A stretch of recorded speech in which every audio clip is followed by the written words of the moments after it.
The National Conference on Food Safety Ecosystem should feel like a penalty.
Organization. Please put your hands together for Welfare Association.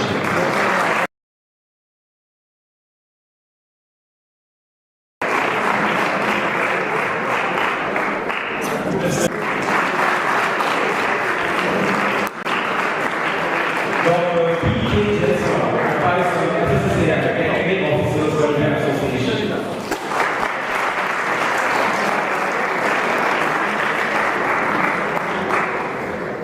Dr. George Niman, Director, ICAR, CIFT, Government of Kerala.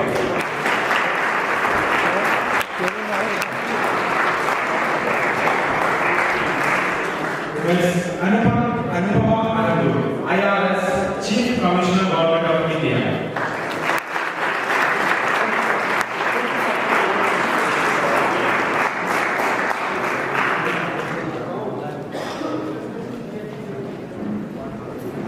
Ms. Monica Pandey, IRS, Additional Commissioner, Income Tax, Government of India.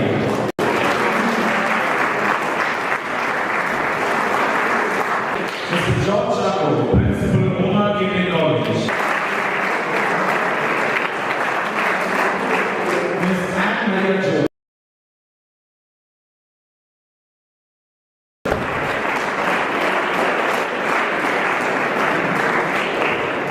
Mr. Suburaj M, DGA, Government of Kerala, State Coordinator.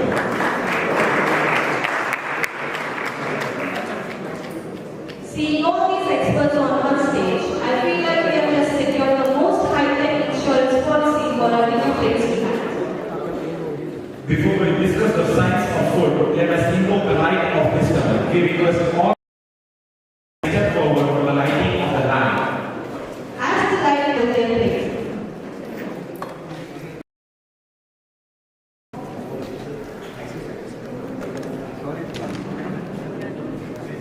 I kindly request all the students to please stand.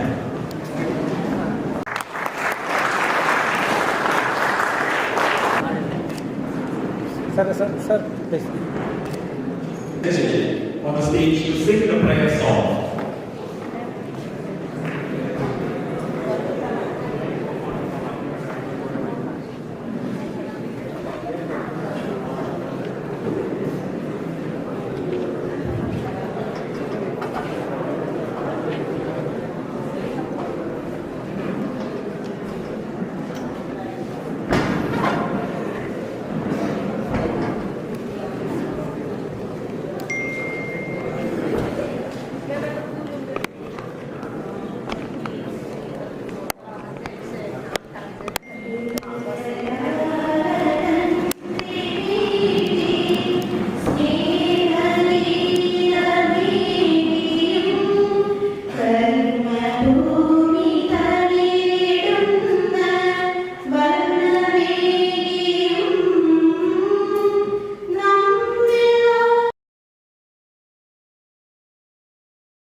guests on as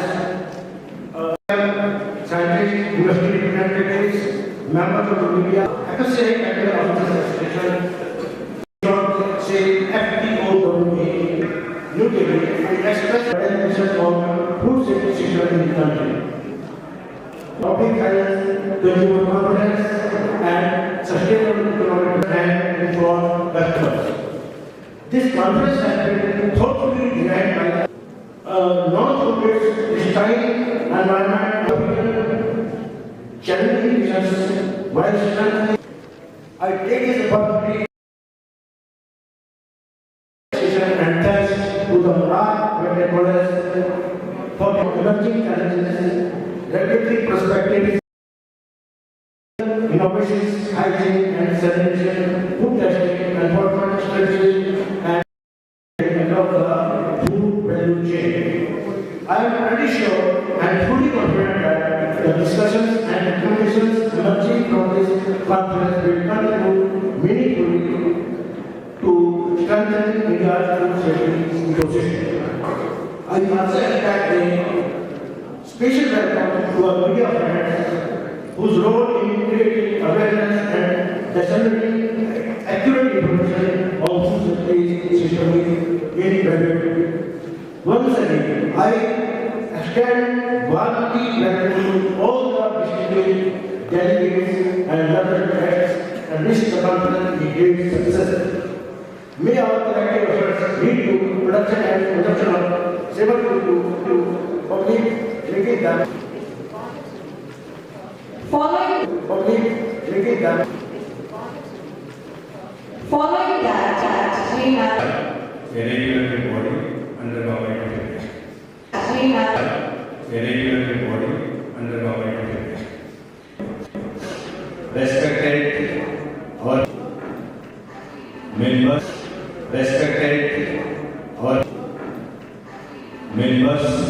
of operation industry participants, our collaborator of operation industry participants, our collaborator participants, ladies and gentlemen, standard authority and technical, ladies and gentlemen, standard authority and technical officer, welfare umbrella, we of the associations, we have started other welfare measures. We have started other welfare measures. Initially, under this umbrella, we fought to with our under this umbrella, we fought to with our associations. We have association umbrella. Last year in 2006, we have association umbrella. Last year in 2024.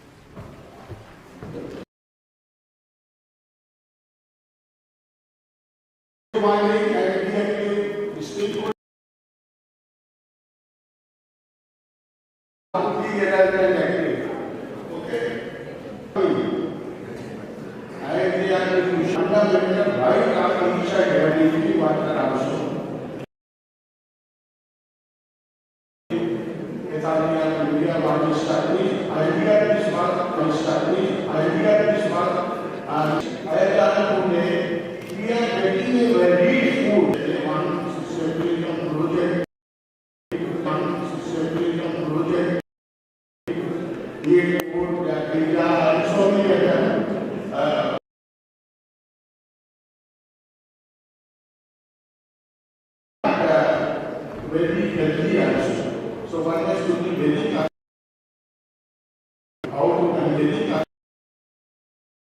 how to consume, what to consume, you should have a share food device. You should have a share food device. With regard to the food also. You to the consumer, also consumer not a person to ensure the regulation are in the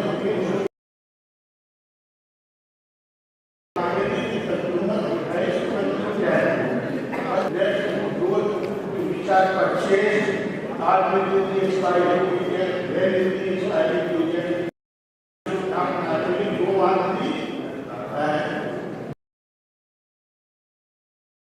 like even we showed that when the mission died, which by date I showed our partner under the food set.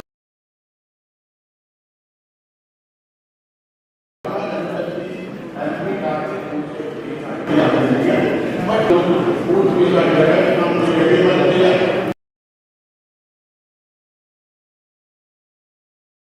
Parties in government department largely are showing that really after protect pesticide, other contaminants are very difficult.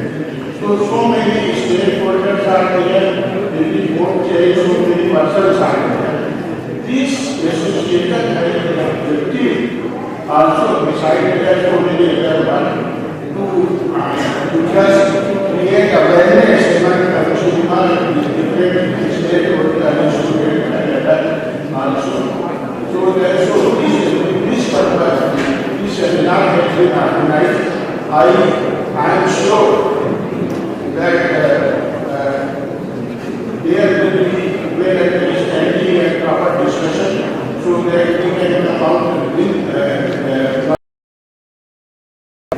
I am sorry that I can't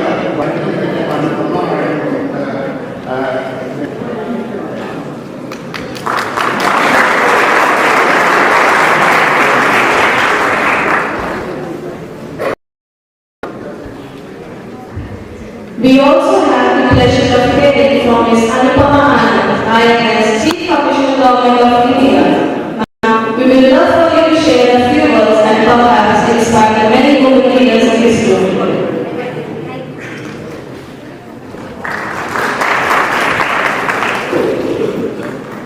Esteemed dignitaries of the dais, delegates and dear students. It gives me immense pleasure to be here today as a guest of honor. And it is also, I feel, I'm very fortunate that we have an excellent weather today, where I can make out all the happy faces of the students are a witness to it also. So it's today is all of you are dealing with food safety and security, which is such a very relevant topic in today's world. For us in India, it's always been food safety. Food as such has always been a very important topic, a subject, a household thing. But now with the global propagation of food safety and regulation, now your work and your understanding and education becomes very relevant. I just want to know that your institute is about 4 decades old, so and you have sustained the number of students to 250, 300 and every that, and that's very commendable to the organizers. Mindset into what is the basic. Everything in life is about sustainability. When we're talking about sustainability, more so since you are the global reference to sustainability model. Be the United Nations or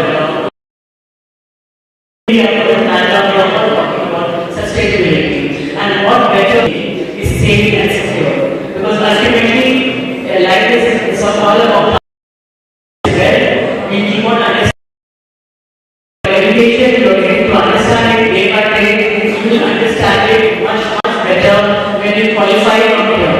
So despite being a private institution,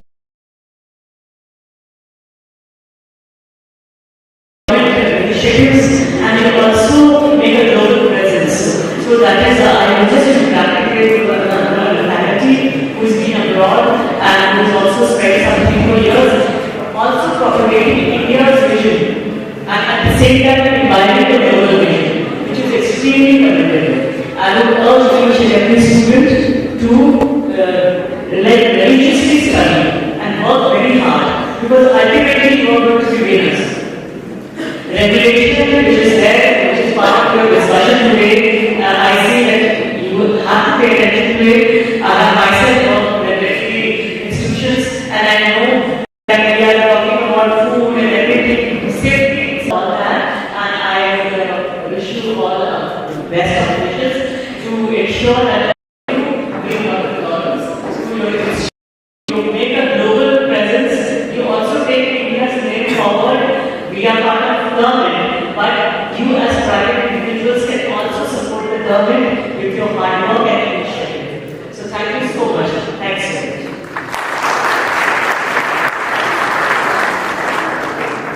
Thank you so much, ma'am, for your kind words.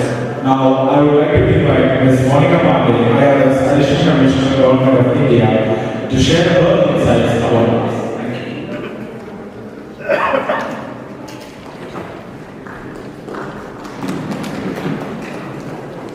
Good morning, everyone.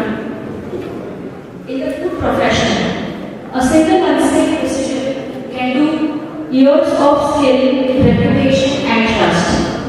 Dear students of catering and hospitality, respected faculty members, senior officers and colleagues, ladies and gentlemen, I am delighted to interact with you today, and I thank the organizers for this opportunity. I would especially like to acknowledge the efforts of the FSSAI Technical Officers Welfare Association, New Delhi, for organizing this conference and for consciously involving students who will soon become professionals responsible for feeding society. When you choose catering or hospitality as a career, you are not merely choosing a profession of taste, representation or service. You are choosing a profession that directly affects human health and human life. Food safety for you is not an abstract regulation. It is something that begins in the kitchen with sourcing, storage, processing, handling, cooking practices and personal discipline. Let me share why this matters. We have all seen tragic incidents in our country where adulterated or contaminated food caused deaths. The mid-day meal tragedy in Bihar, where pesticide-contaminated food led to the death of school children, shocked the nation. There have also been repeated cases of adulterated oils causing dropsy, leading to serious illness and fatalities among adults. Incidents of food poisoning due to contaminated milk, improper storage, or unhygienic preparation are reported far too often. In many such cases, the intention was never to harm, but negligence or observing shortcuts or ignorance has proved fatal. This is an important lesson for all of us here. As future chefs, caterers, kitchen managers, and food entrepreneurs, you will work under tremendous pressure, cost pressure, time pressure, and customer pressure. But food safety should never be compromised. A few rupees saved by buying substandard ingredients, a few minutes saved by ignoring hygiene, or a casual attitude towards storage temperatures can permanently damage lives and careers. At the national level, institutions like FSSAI create standards, policies, and scientific guidelines to ensure uniform food safety across the country. But rules on paper protect no one unless they are followed in kitchens, hotels, canteens, and food outlets. This is where state food safety officers play a crucial role. They are the enforcement authority, inspecting premises, collecting samples, and taking action when unsafe practices are found. They are not adversaries of you. They are not adversaries of food industry. They are protectors of public health. A responsible food professional should see enforcement not as a threat, but as a reminder of their duty. Associations such as FSI, Technical Officers Welfare Association, help strengthen this ecosystem by supporting technical officers, encouraging capacity building, and fostering dialogue between regulators and professionals. Such engagement is essential to prevent failures before they occur. I would urge you as students to cultivate 3 habits in your daily life. Respect for food safety norms, professional integrity, even when no one is watching you, empathy for the consumer who trusts your food blindly. Remember, the people you serve may include children, elderly persons, patients and families, people who have reposed their faith in your food. I will conclude by saying this. Your state can win appreciation. Your creativity can win applause. But only your commitment to food safety will earn lasting trust. I wish you all the success in your life. All the best. Thank you.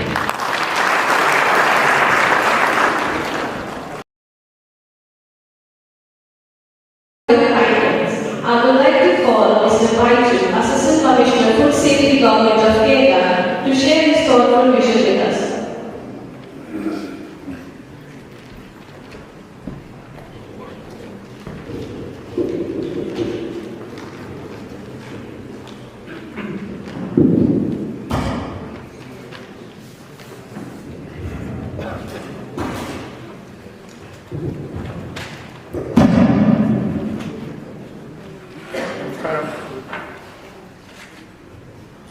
Namaskar. I myself introduce. My name is Vajit Joseph, the Secretary Officer, PDGC. Honorable guests, other dignitaries on dais, and all personal participants. A warm greeting to all. Today, I am standing here to represent Food Safety Kerala. Really, it is a privilege to me because we Kerala could achieve and maintain the first position in National Food Safety Index for the last 2 years. Of course, this achievement is a result of the overall performance of the team Food Safety. In Kerala, headed by Minister, Food Safety Commissioner, and Food Safety Enforcement Team, Analytic Team, as well as each and every staff in this department. Even though we are proud in this achievement, I have no such opinion that we are perfect or paka in every aspect.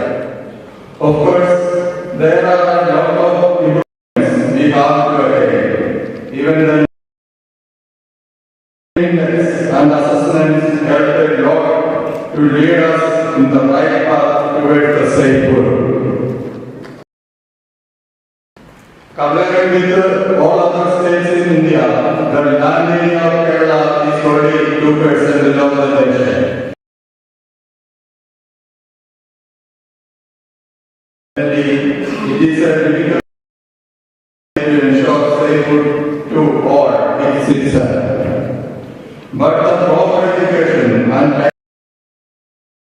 there are already limited numbers of staff. Here there are already 170 episodes and 14 videos, which is not a proportionate figure to the number of videos. As proposed by FSSA. Moreover, the staff must be equipped with proper training and enhancement programs to enrich their confidence level as well as the decision to the public, education to the public. Nowadays, we have training programs like POSCOs to educate the FPOs, that is merchants, about their role in the food safety.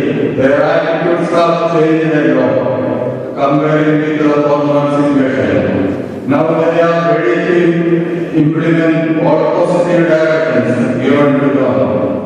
But the lack of awareness among the consumers of food is a barrier to execute the directions and maintain the standards.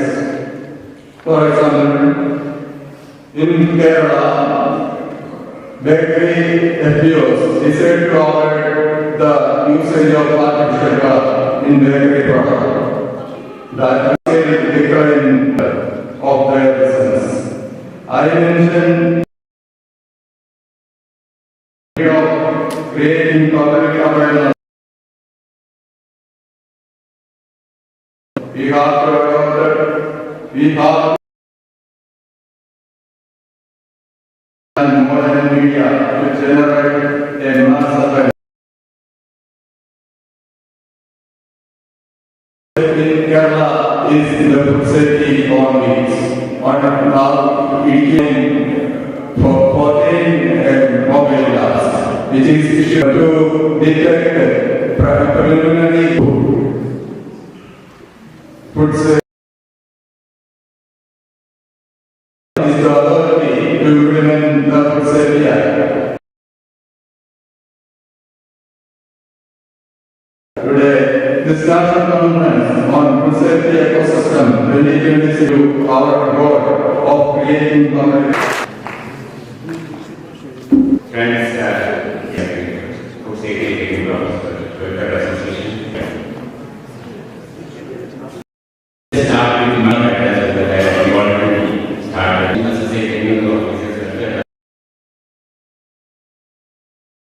I commend the association for its enablement and understanding of food safety laws and conditions. And coming from ICS Central Institute of Fisheries Technology, which comes under the Indian Council of Agricultural Research. Indian Council of Agricultural Research is a premier organization in the country, and has 114 research institutions are there, covering various domains of agriculture and agri-disciplines. We belong to fisheries discipline and we have 8 fisheries institutes under the ICR. 2 of them are located in Kochi. Ours one is Central Institute of Fisheries Technology, other one is Central Marine Fisheries Research Institute. In fact, in Kerala we have 5 ICR institutes, starting from Kasaragod, Central Plantation Crops Research Institute in Kasaragod. We have another one in Calicut, Indian Institute of Spices Research. We have 2 in Kochi, which I already mentioned, and we have one in Kerala, Central River Crops Research Institute. We also have 4 universities under the Indian Council of Agricultural Research. The Indian Agricultural Research Institute in Delhi, then you have the National Agricultural Research Institute, Indian Agricultural Research Institute, then we have the Central Institute of Fisheries Education in Mumbai. At ICAR we have 8 fisheries research institutions. And this is the biggest national agricultural research ecosystem in the world. We almost have 6,000 plus scientists under this national agricultural research ecosystem. So this is a topmost leading organization in the world as far as agricultural research is concerned, and I am also happy to be part of this very big ecosystem of agricultural research. Friends, we are very much associated with food safety and standards authority in India because our institute is a national reference and referral lab for fish and fishery products recognized by FSSAI. And many of my colleagues, including me, are part and parcel of many of the FSSAI activities. I myself a scientific panel, experienced chairperson for the fish and fishery products in the country. Wherein we set standards, particular standards for fish and fishery products, and many of my colleagues are in other panels. I am also chairperson for the academic team for the Bureau of Indian Standards. So as an institution, we are supporting AIS and FSSAI, and right now my colleague Dr. Satya Kumar Panda is the senior advisor for FSSAI. He is my colleague of application to FSSAI. So friends, this is why we are so much related to FSSAI, and it's a very important conference. Next week on Sunday, Kochi we are going to have a conference by FSSAI, where you will see us here on meeting.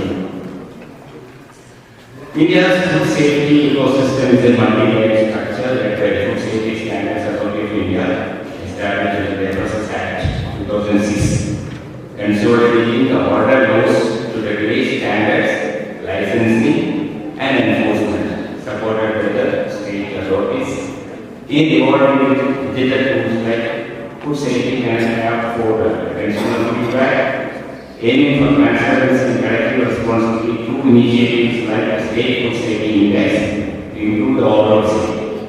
However, food safety is not merely a regulatory requirement. It is a shared responsibility that directly impacts health and the well-being of the consumers, both in India and abroad. Educating the stakeholders and food business operators through seminars and workshops. The association's contributed significantly in ensuring safe and wholesome food across the diet. Food ecosystem is a very big ecosystem, and we form a small part of the ecosystem that is the fish and fishery products in the country. Although it's a small part, you know that the biggest foreign exchange earner of the country is fish and fishery products. Last year we have almost exported to the tune of 70,000 crores. We earned foreign exchange to the tune of 70,000 crores just by exporting fish and fishery products, and it is one of the most exported agricultural commodities in the country.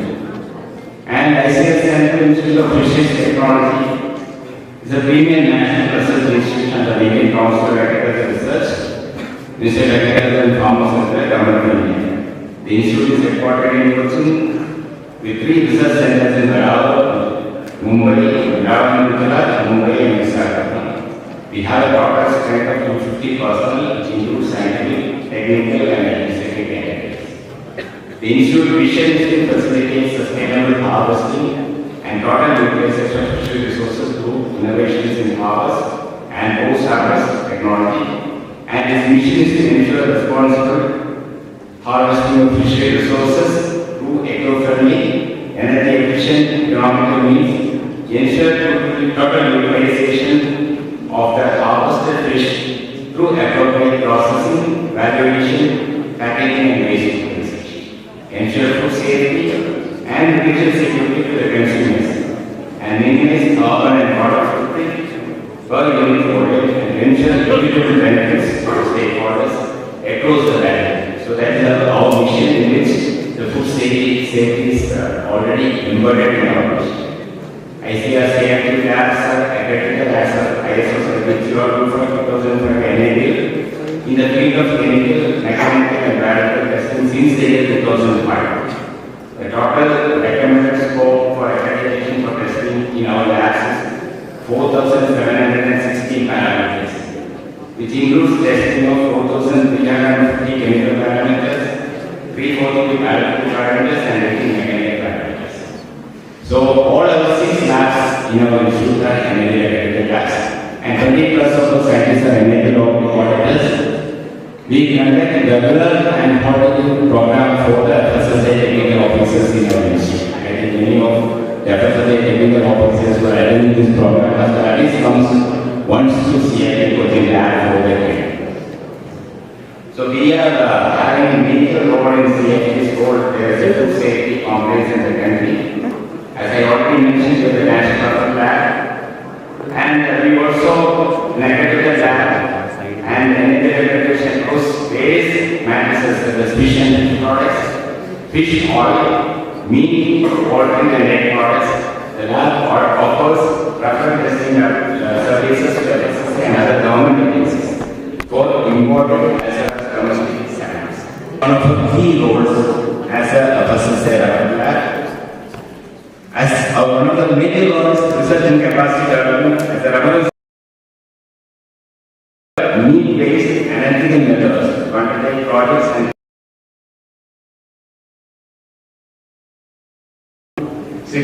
software project. The institute is onboarding the state food safety laboratories and have trained more than 100 state food lab personnel in the higher analytical areas and instrumentation.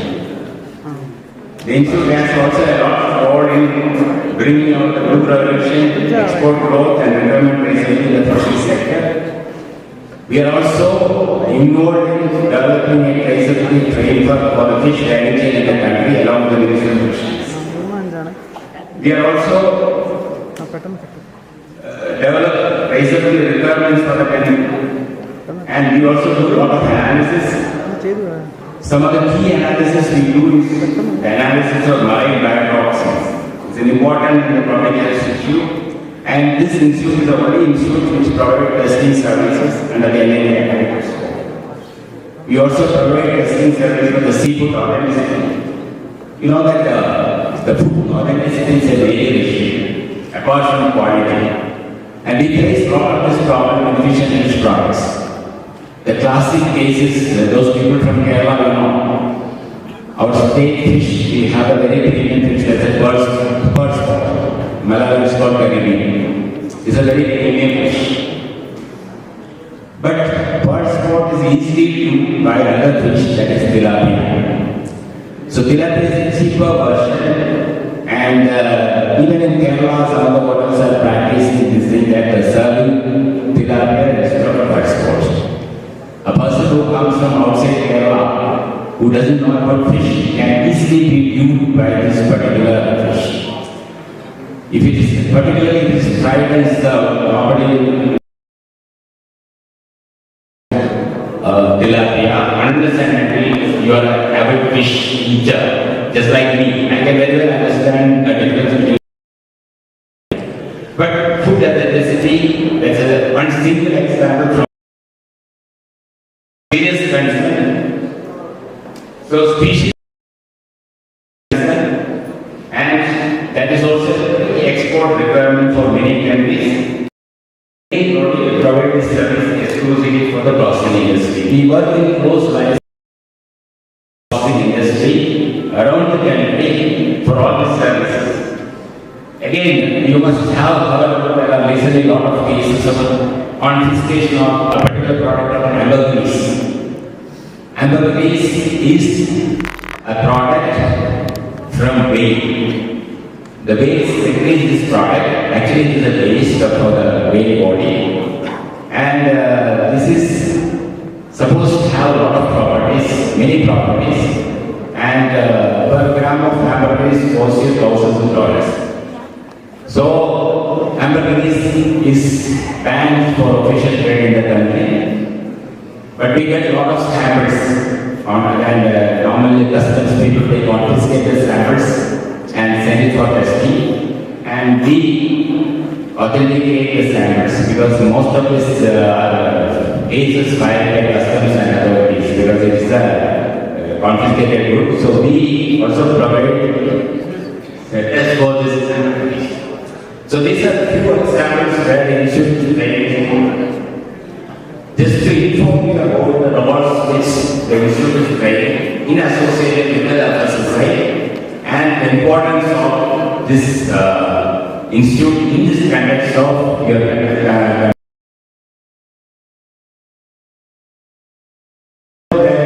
this two-day national conference will address critical issues in India's food safety ecosystem, that food import regulations, compliance requirements, accreditation procedures, the role of labs, hygiene and the challenges faced by the food service establishments that will reduce product rejections and thereby strengthening India's food safety ecosystem. Having hotel management and catering courses, so you have experiences, and even you can take a career decision also.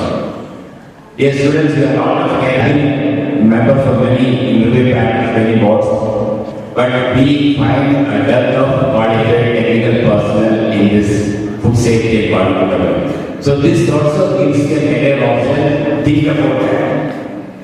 I am sure that this initiative will be a significant milestone fostering the culture of safety, transparency, and excellence within the food sector. On behalf of technology, I extend my best wishes to this organization, speakers and delegates for the success of this conference and eagerly anticipate seeing the positive impact in the food domain. Thank you, Jai Hind.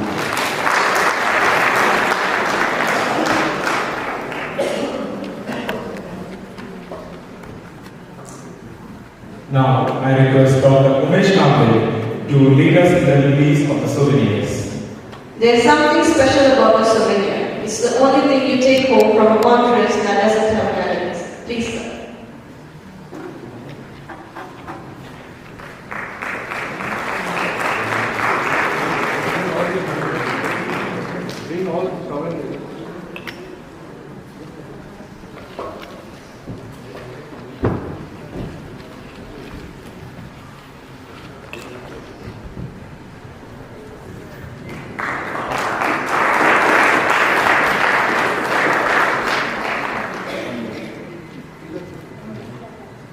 Ladies and gentlemen, for this seminar, we have made one souvenir that we are going to release today.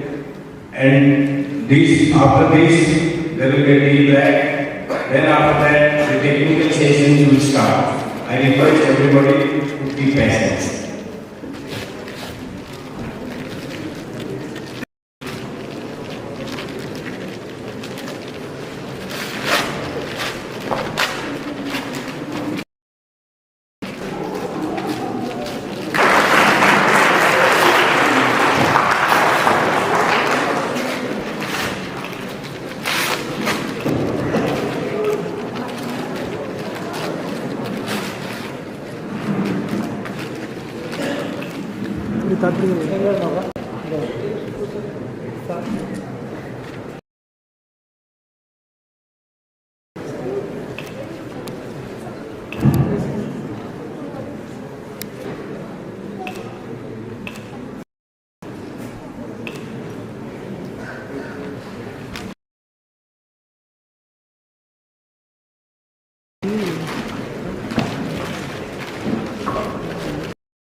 Request everyone for our senior lecturer of NCC and MRC, is Bindu Shibu, to kindly present the mementos.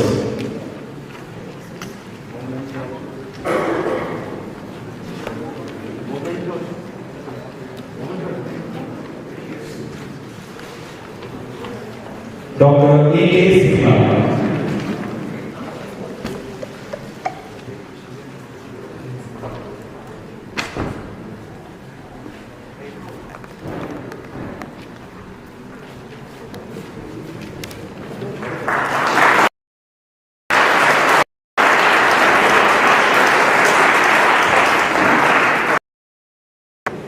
Mr. B.S. Acharya.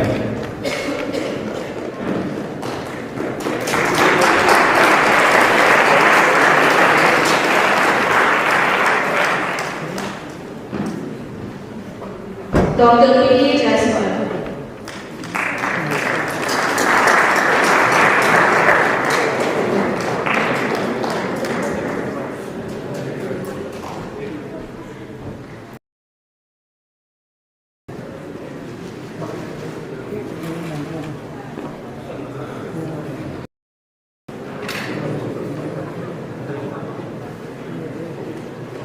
Ms. Anupama Anand.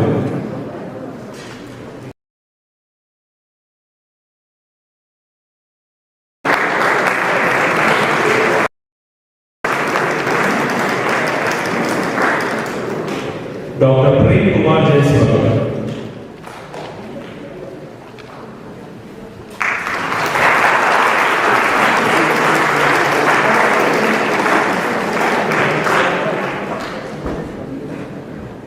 Dr. George Tennant.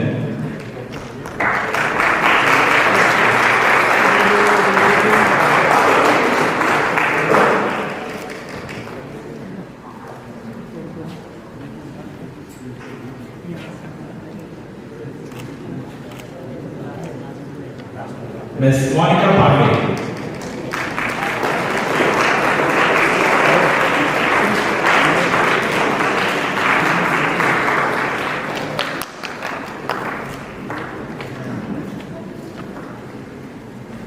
Shri Deva Prasad Guha.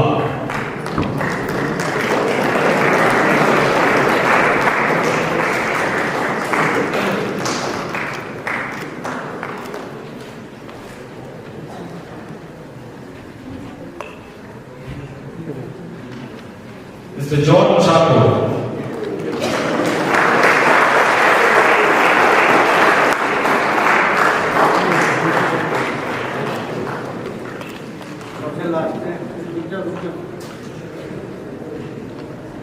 Mr. Subaraj Chen.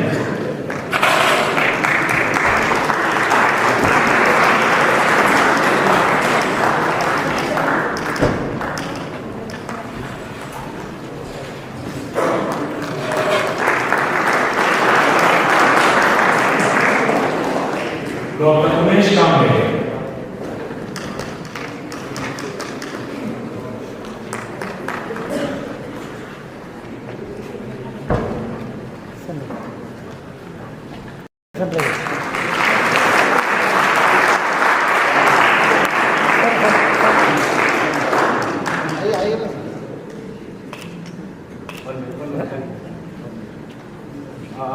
Mr. Baisha. 1 minute. You see, I am extremely grateful to Dr. Kamle and his team who has made for preparations of the souvenir and all the advertising materials. And as a token of appreciation, I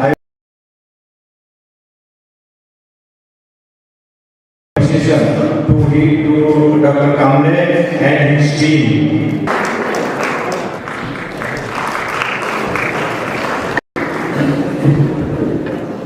Good morning, everyone. Really, I am very thankful for each and every one of us to join us today. Really, I am indebted for each and every one to come in this function and make this function a great deal. Really, I am highly thankful for you. First of all, I give my sincere thanks to the Principal Commissioner Anupama ARS to your praise and make this function a great way. Thank you very much. And I give my sincere thanks to the Director Lynette because of we have very busy schedules from Kochi. He came over here and attended the function and the president. It is a great thing. Thank you very much, sir, for your presence. Thank you very much.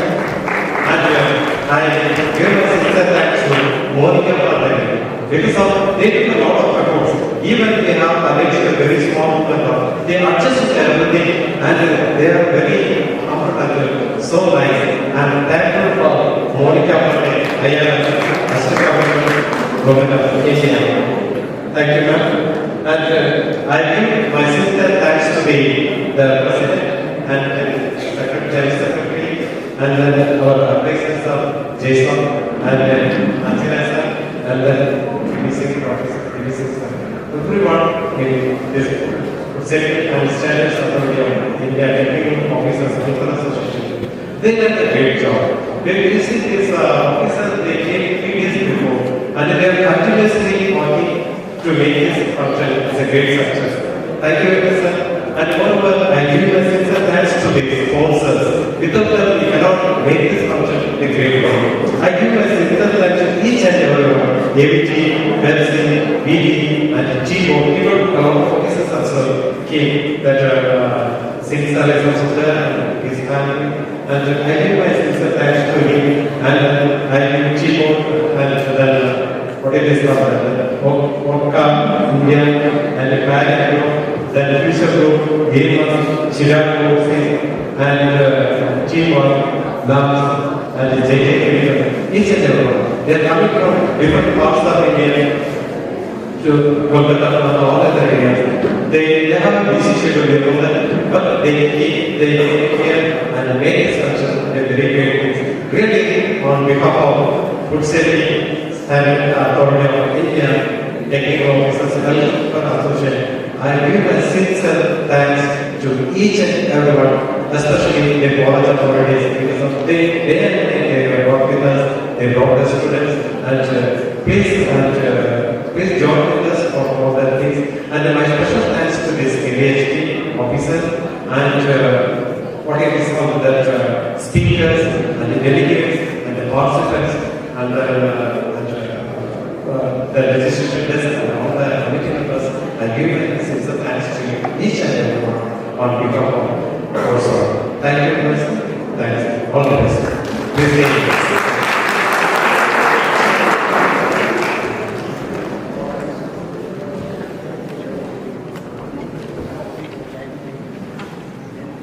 Now, we have 20-minute tea break.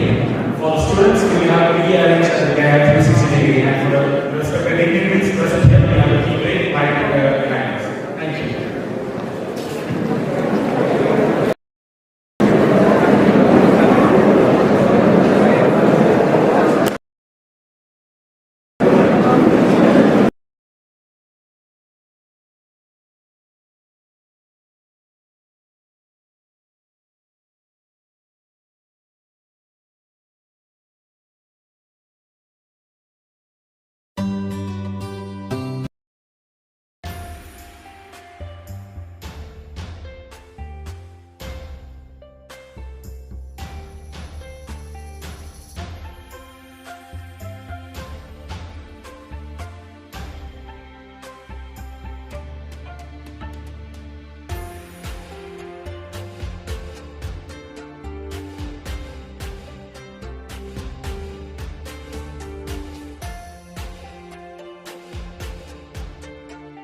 if it complies with one RDA, dietary intake, one RDA, then it will qualify as a food. If it is more than one RDA, then it will be a carbs. So all the nutraceutical, health supplement, food supplement, food for medicinal purposes, food for dietary management, prebiotic, probiotic, all these products comes under nutraceutical and health supplement category. Under this category, every FPO has to follow the thumb rule of 1 RDA because the micronutrients that they are adding into the product should be below 1 RDA. This is the, but I am just telling the thumb rule. Then coming to import regulations. Now the import regulations was started in the whole country from 5th August 2011. From 5th August 2011, FSSAI has implemented the import regulations as well as the licensing and food business regulation of all FPOs. The previous license and registrations obtained prior to enactment of Food Safety Standard Act under FPO, under MFPO, Food Product Orders, under Essential Commodities Act, every act and orders from 5th August 2011. From that on day onwards, FSSAI is controlling the import under the import regulations. Then coming to food recall regulations. Although there is a food recall regulation in place, but still today FSSAI has not done much work on food recalls. Then coming to this is a diagrammatically states I have prepared how an FPO will start its business of getting a license. This is a step-by-step procedure. Identify the food product, check the category appendix A. Means if anybody wants to start any food business, he has to identify the product he wants to manufacture, he wants to trade. Then in appendix A, there are category of food products he has to choose. Then set up the premises. He has to set up the premises. If he wants to store the product, the storage has to be set up as per Schedule 4 of Food Safety Licensing and Registration Regulations. If he wants to manufacture anything, he has to set up the factory as per the Schedule 4 of Food Safety Licensing and Registration Regulations that has been mentioned under there. Then often statutory approval from DIC, from Pollution State Pollution Control, from District Magistrate, from Panchayat, different documents from Electricity Department, all these approval he has to obtain. Then he has to compile all major documents. Then apply online. It is written there foscons.fssi.gov. In this website, he has to apply the product, then upload the necessary documents, submit the application. Once pay the fee. Once he submitted the application, FSSAI made simplification of the payment. While previously payment was done 7,500 per year. Now the designated officer rejected the application. Then what happens? Now the 7,500 fee is gone. He cannot get refund. So that is the reason. Now FSSAI subsequently made the changes in the regulation stating that he has to pay only 1,000 rupees plus taxes, initial fees, that is 1150. Is accepted by the designated officer and fees and print out your license. Simple process. Now, then told you what are the FPO responsibilities, valid license requirement. FPO responsibility is he should ensure that he has a valid license, the before starting a food business. If he does not take the license, then he has to pay a penalty of 5 lakhs and imprisonment for 6 months under section 60. So every FPO has to obtain a license before starting any food business. This is the first responsibility. Then hygiene and sanitary conditions. FPO has to maintain the sanitary and hygienic condition of the factory in a very proper way as per Schedule 4. Otherwise, he will be issued improvement notice by the FSS. Then he has to maintain the license conditions. The condition of license he has to maintain. What is written in the license, there are set of conditions. So every FPO has to comply with the condition of license. That is very important. Then coming to product testing and water analysis report. Every FPO has to test their food product manufactured by them. This is applicable for the manufacturer. Please note. The testing of the food product is applicable only for the manufacturer, because every manufacturer, whatever the product they are manufacturing, they have to get it tested twice in a year. And those test report has to be done in an NABL accredited laboratory and FSSAI approved laboratories or in-house laboratories. If every FPO has got in-house laboratory, he can test the product in his in-house laboratory and he can upload in the same postal systems. Provision is there. Now, what is the period from April to September? This 6 months, April to September, then submit one report of any date production between April to September. Because you cannot upload a March report in April. Only you have to upload with batch number and date of expiry. All the information in the system is October to March. Another report. And same laboratory.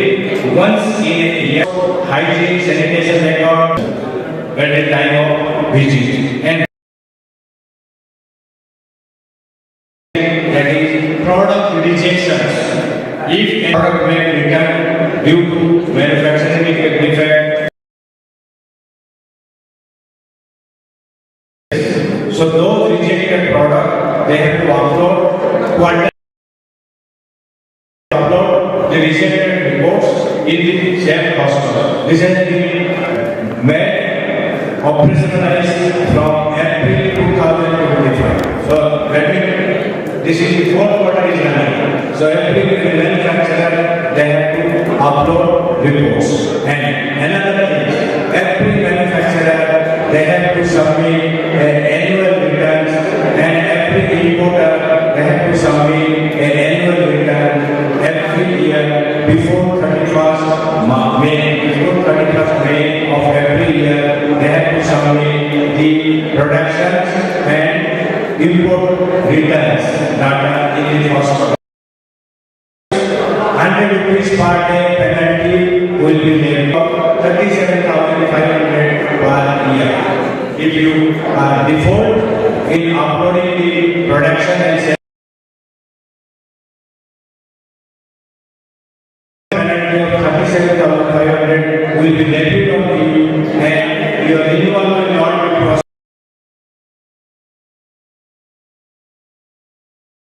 So these are the basic responsibilities there with the food business. Now coming to responsible and ensure food sector. This is from my every FPO should be compliant. He should be responsible as per section 42 of the Act and ensure food safety. Food safety is a shared responsibility. Now, I will show you before my session. This is the upload, rejected and expired food items. This is in the system. This you will find out in the systems. Right, batch number, lot number, you have to mention.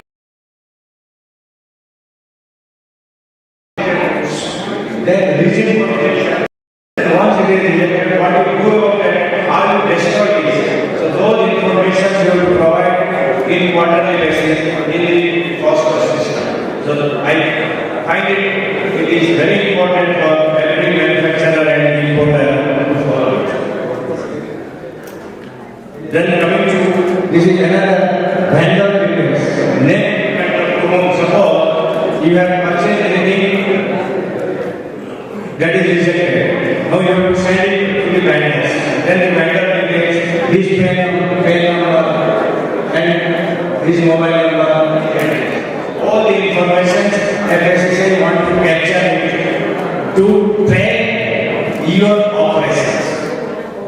So this is very important. It started from April 2025. Now, this I am just recommending. This is the dashboard of the phosphorus system. The phosphorus dashboard. In the phosphorus dashboard, you will find license, registration, renewal, modification, consumer grievances, annual returns, quarterly return, audit management, hygiene management, everything. So here, NPO responsible of this incomplete application submitted it may be suitable to understand. And this is the main benefit of phosphorus. Here, standardized food product. If you just click there, view all the FSSAI standardized product, you will find all the standards which has been met. So that while you will find the application, it will be very easy to choose the product category. It is very simple systems. That is ready for your job. So my topic is over. Thank you very much. Thank you very much, Mr. Pasha. Just for your knowledge, I would like to tell that kindly note down your questions if any, giving the name of the speaker. So please have the question and answer section one at due to shortage of the time. Now the next speaker is Dr. Jitu Sharma.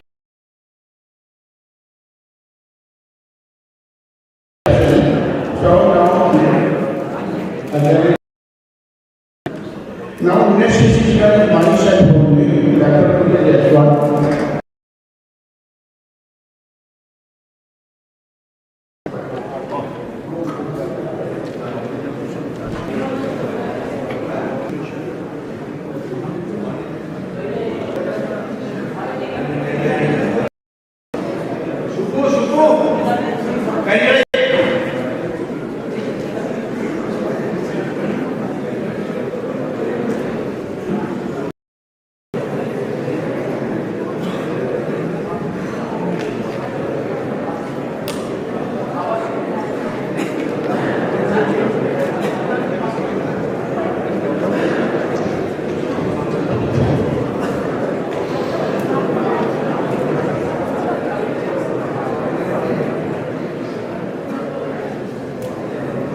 Before my lecture starts, I would like to tell you something that there are estimated approximately 5 crore food business operators. No authority data of food business operators are available in the country.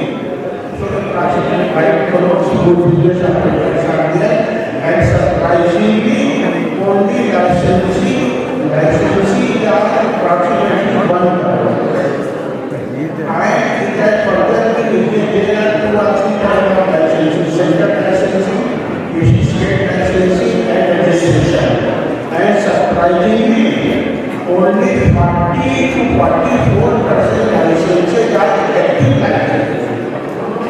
So now this is an area of the self-compliance.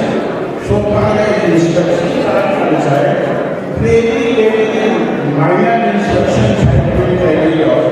Say for example, central government means central licensing have carried out instructions only 4,136 during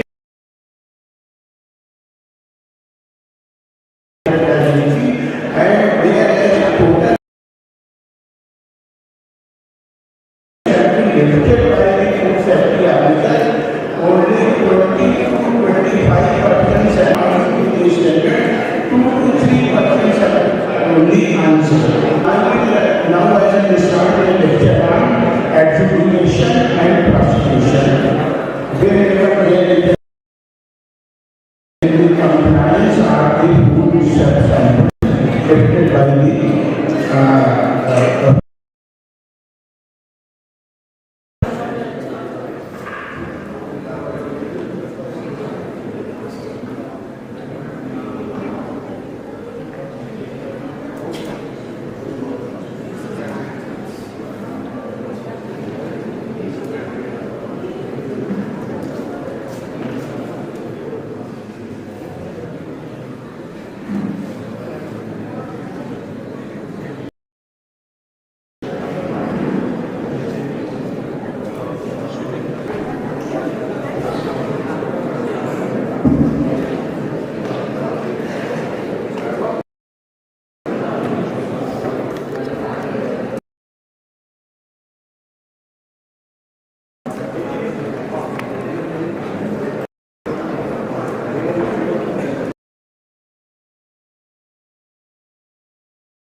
we are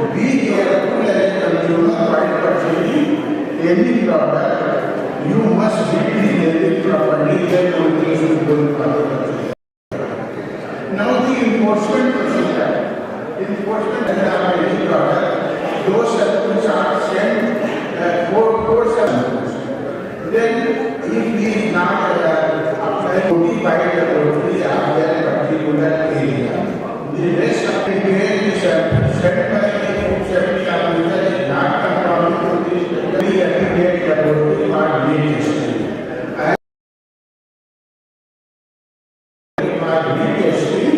If the sample is not conforming, then the prosecution procedure is start from there. So far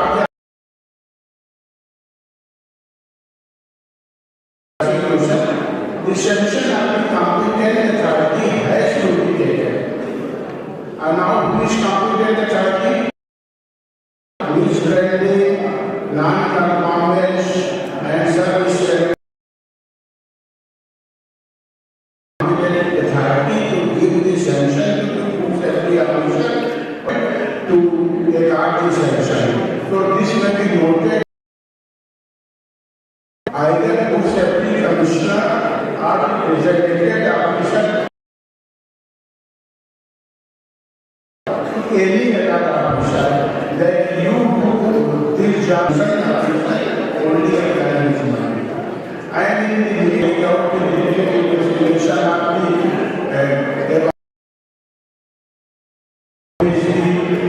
manufacturer very how a government complaint is filed in the which are misbranded or which are services. But in case of the unsafe is filed under the proper code, under a criminal offense. So this is leave about the quality of the complaint.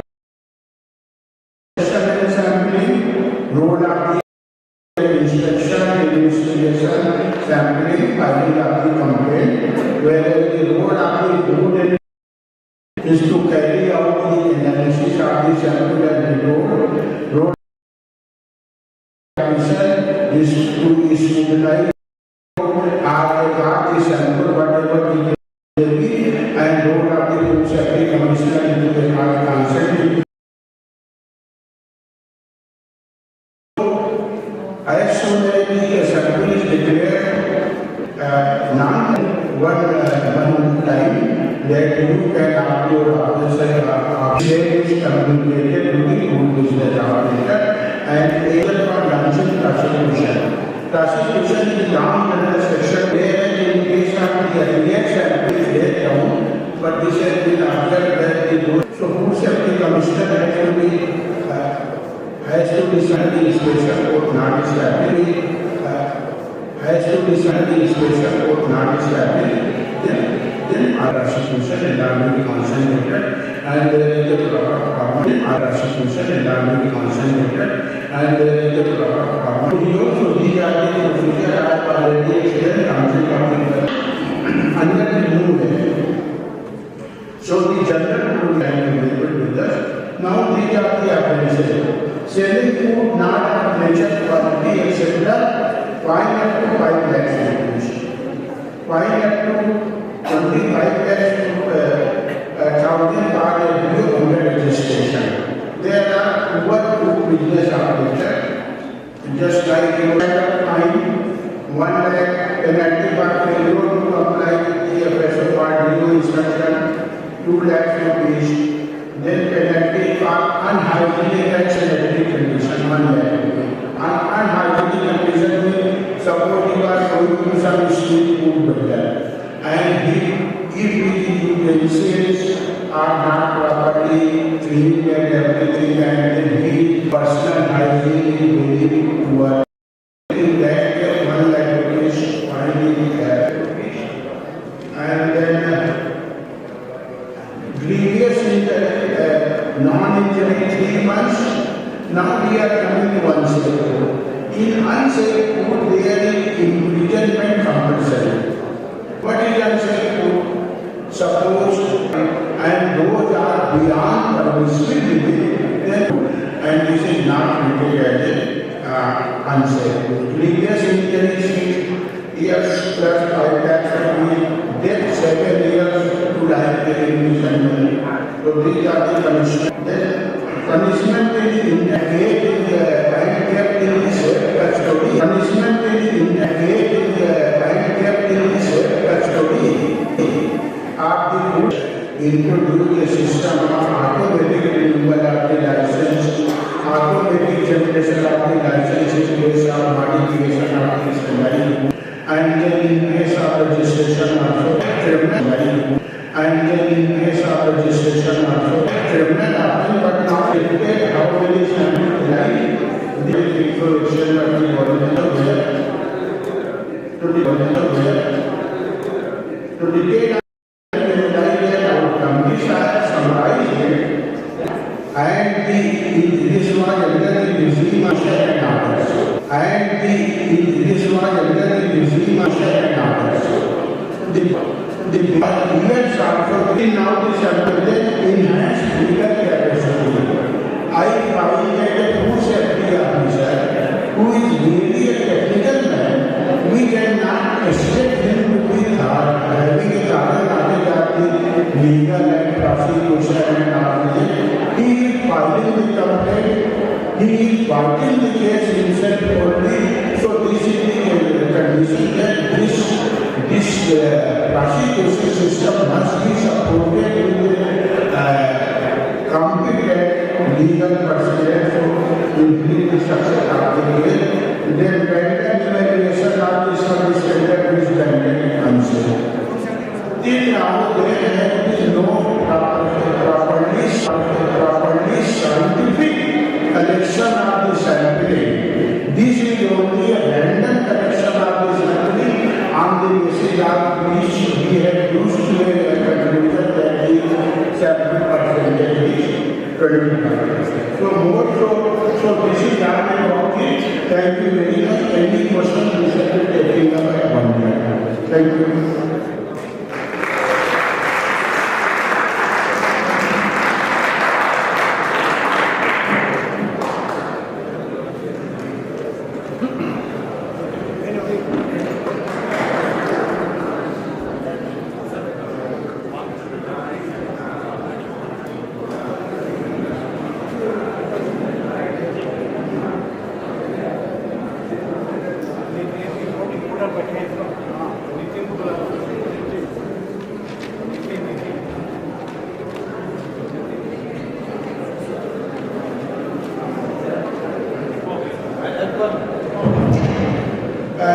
Now there are three speakers there. Mr. Nikhil, Chakraborty and Mr. Subbuda. Since we have to complete this session by 1:30, so I shall request all the speakers, rest speakers, to kindly just give such a glimpse within the 10 minutes so that we can put our each of time question answer session. We have to finish this session.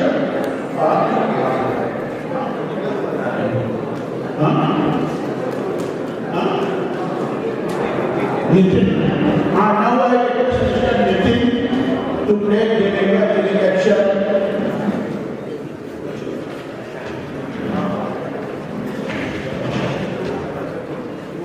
मेरा lecture तो YouTube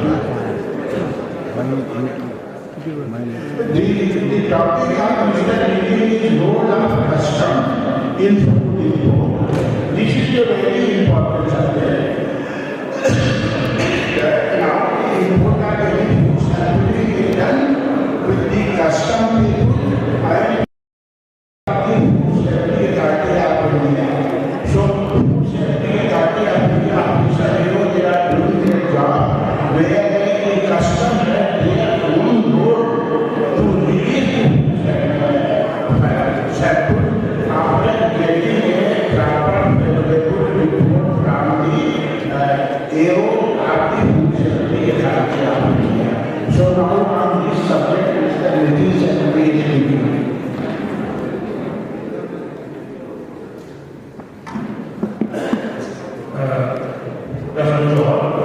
it's a bit too brief. It's likely to take 10 to 15 minutes because we haven't gone as far as the session. But I will try to only cover the portion that is related to food business importer, especially for someone who is importing food stuff for carrying out his business. In the previous sessions, we have already covered the food safety regulation framework under the FSI Act, as well as the provisions for penalization, as well as the constitution under the Food Safety Act. We will just have a broad overview about like the existing ecosystem for ensuring food safety compliance. Broadly, there are three parameters. One is the food safety compliance system under which any prospective importer of any foodstuff. When we say foodstuff, it can be even a food ingredient, it can be a ready-made food item like bakery items or like chocolates and stuff like that. It can be a specialized food items that is required for your research and purpose, etc. So each and every thing, if it's a food safety item, we have an import policy for import of goods. In the import policy, Note 3 says that it has to comply with the applicable food safety standards. So the broad three structures that we have for compliance is the food safety compliance system, under which any prospective food importer has to get himself registered under FSSAI. The second one is the food import compliance system, which is a real-time food safety monitoring system under which whenever we import an item, it's a parallel framework created for ensuring FSSAI compliance. We'll slightly try to cover what it is. The third is a national framework of energy and laboratories for testing the samples that are brought by food safety officers. Broadly, we have already covered the proportions regarding food recall, regarding penalty, proportions for training of officers, etc. So I'm not reiterating those proportions. One of the prominent things is that, like Sir has told, like if you are a prospective food import operator, you have to first register yourself under the FOIC, Food Safety Compliance System. So, first you need to have a valid, in order to import or export a company. I'm audible. Yes. So, I'm feeling an echo here. Okay, fine. You need to have a import export code issued by the Direction of Foreign Trade. Once you have a DFT license and other necessary license for operating your food business, you have to register yourself with the FOIC OS. And it's a purely fully automated online system where you upload all the necessary documents.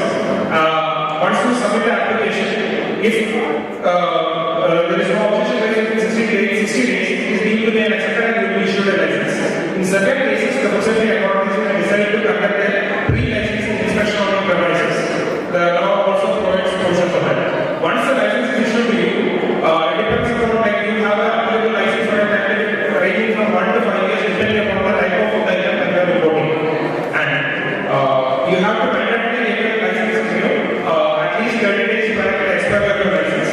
And if you don't get your license renewed within the stipulated time limit, there are provisions for penalizing the food safety operator. So possessing a valid food safety import license is an essential prerequisite just like your import and export code for a prospective food business operator who wants to import food stuff.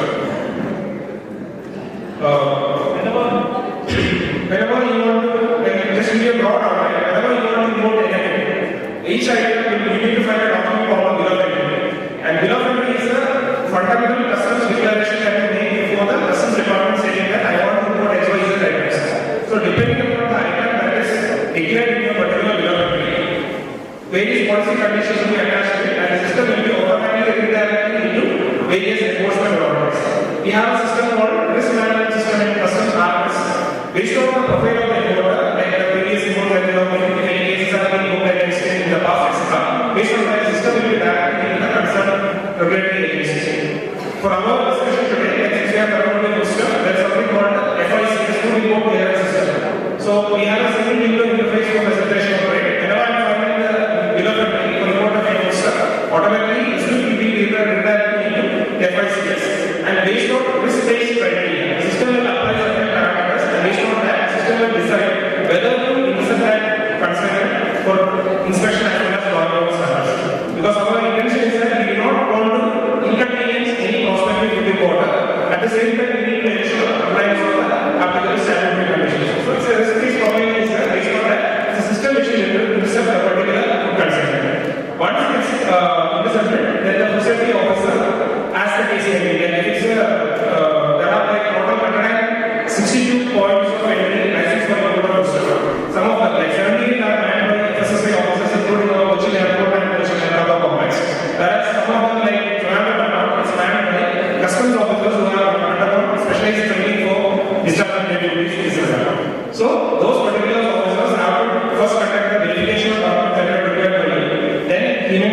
need to have valid food safety license issued by the FSSAI. You should have a valid license for the import goods.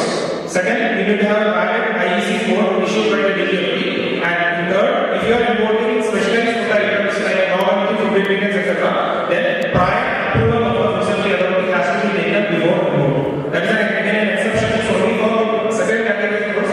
You have to approach the EFS product food product approval system. That's again an exception. Generally, it's if you have these licenses, then you are allowed to import. Now, you find the bill of lading. What are the documents that are basically what you need at the time of filing your bill of lading? First, the country of origin certificate. Like from which country that consent is originating, the valid country of origin certificate may be required. Secondly, the relevance of country of origin certificate is that sometimes like India has various trade agreements with various trading blocks like UK, ASEAN, etc. So if you are having the specified country of origin certificate, then you may be allowed layers of goods and a concession rate of duty, which can even be nil rate of duty compared to import from another trading block. Third, you need to have a valid bill of lading, that is the proof of shipment of the goods, the invoice, as well as packing list.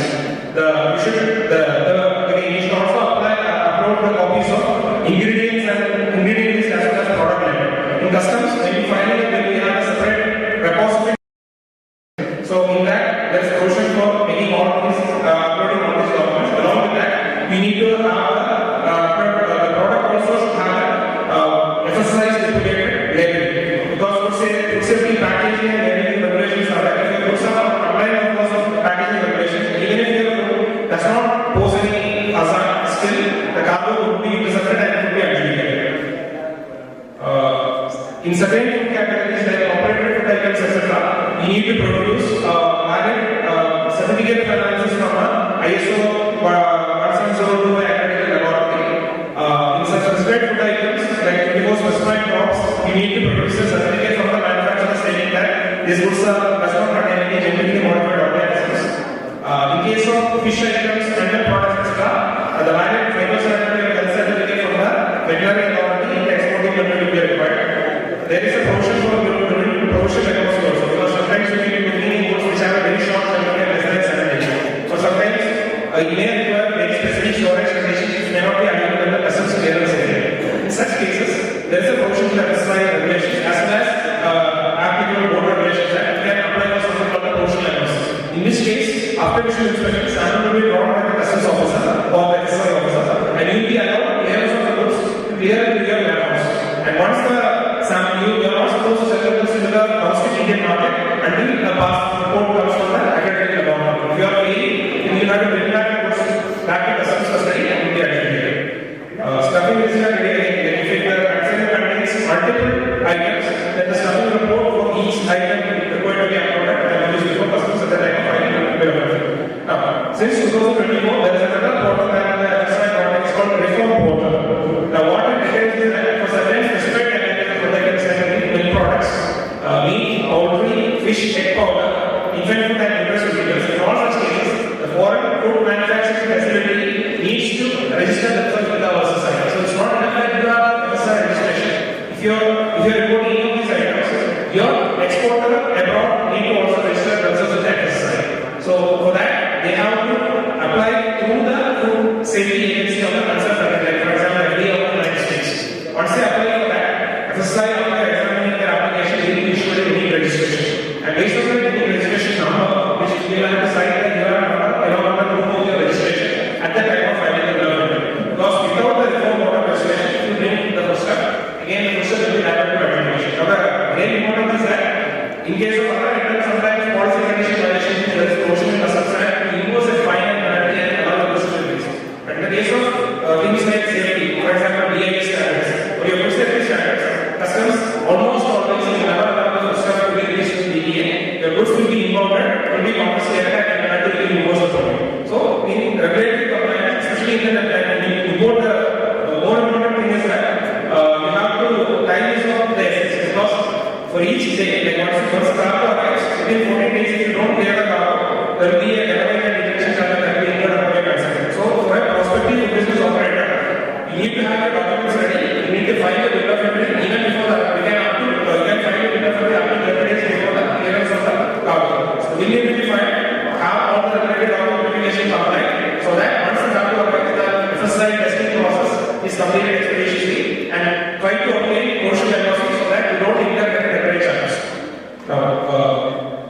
documents to me, like when you file a delivery in our customs, we as well import clearance system, there is a provision that if certain documents are found to be incomplete or additional clarification required, there is a provision for raising query in the FICs. Once the query is raised, you have to give the reply in a time-bound manner, and after that, if the documents are found to be okay, the officer will determine the fee that is required for visual inspection and laboratory testing of the cargo. The fee has to be paid, and only then the cargo will be examined by the officer at the time of arrival. It's this that try to give a copy of the PPT, try to have a look at the document is the outline of the whole food safety clearance process. Like once the goods are tested, there is a provision for review as well as second appeal. So, is it useful? Like broadly, it's like bill of entry is fine. If it's RMS and if it RMS says like need not be intercepted, expecting to be clear, goods are clear. If it needs interception, then it is referred to the FICS import clearance system, and the application can be filed by the importer. Once it's along with the bill of entry, if it's accepted, you have to file a patent application before the FICS. And based on the FICS, the officer will conduct documents, and documents could be certain times it may not require the necessary clearance. For example, items like action carbon that are brought into industrial uses. In such case, the officer will give an order for the bond. Otherwise, if the documents are accepted, then you have to pay a payment. Then goods are subject to visual inspection. After that, samples are drawn and tested. And if they are found to be compliant, you have given clearance of it. If they are found to be not compliant, you have the option to file an appeal before the legal director of site within 15 days. If the after that, you will be given an opportunity at the person hearing, and after the hearing, they will have to pass a steering order. If you are not satisfied with the order, there is an option for filing a second appeal before the CEO of the site. Again, a time limit of 15 days for that. And in case you take the second appeal also, then that's the end of the process. The goods will be confiscated by customs. Compliance verification you already covered. Labeling verification, that's again a representation measure given by the board. If the goods are found to be errant in their label only, in such cases, the customs department allows the importer to rectify the labels by pasting the correct labels within the customs premises. But it's only after rectifying pasting the correct labels that the goods be allowed to be cleared to the domestic area. Sample collection again is more for the officers, like how samples are collected, what's the process for analysis, etc. What would be important for a prospective business owners? These are the main documents that we issue to you. First one, if the exercise finds your consent to be okay, they will issue a non-objection certificate that the cargo is fully compliant with the relevant exercise norms. If it's not compliant, they will issue something called non-conformance report, which may require either for you to rectify or you have to file an appeal for that, or subject yourself to that application process. Provision can also make certain cases like goods are perishable. There is something called authorized economic operators, business operators who are having a credible track record. In such case, also will be allowed provision diagnostic. Even prior to obtaining the lab test report, will be allowed to clear the cargo from the domestic premises, subject to the goods being sold only after receipt from the test report. If the goods are already hazardous in nature, SSI can issue an order under Form 5, which mandates that the goods have to be mandatorily destroyed. In ports, where officers are not appointed, because are not officers designated port, then customs officers who have undergone a specified training module to develop their training of authorized customs officers. It's a certification course, even online and SSI. And once I complete that, the customs officers will be doing the food and food safety enforcement. Now, what is expected of food importers is that first, your licensing and registration should be proper. Documentation should be given properly in the FICS as well as in the ICA. Whenever query is raised, you should ensure that time-bound queries are correct in a time-bound manner. Try to make it in such a way that there is no need for raising an additional query by the officer. If it's a special purpose import, like import by import for personal use or import for by authorized economic operator, etc., there are relaxations available in the SSI for that. Utilize those exceptions. Like the relevant form numbers are for 7-11, if they recently import regulations as form 7-11 covers certain scenarios.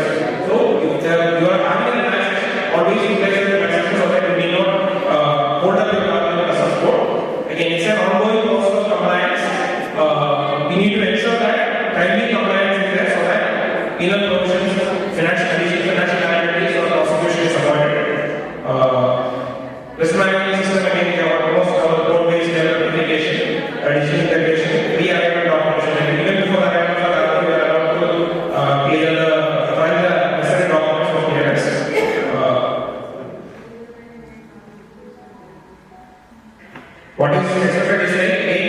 these tools are there, database parameters are there. So much for that.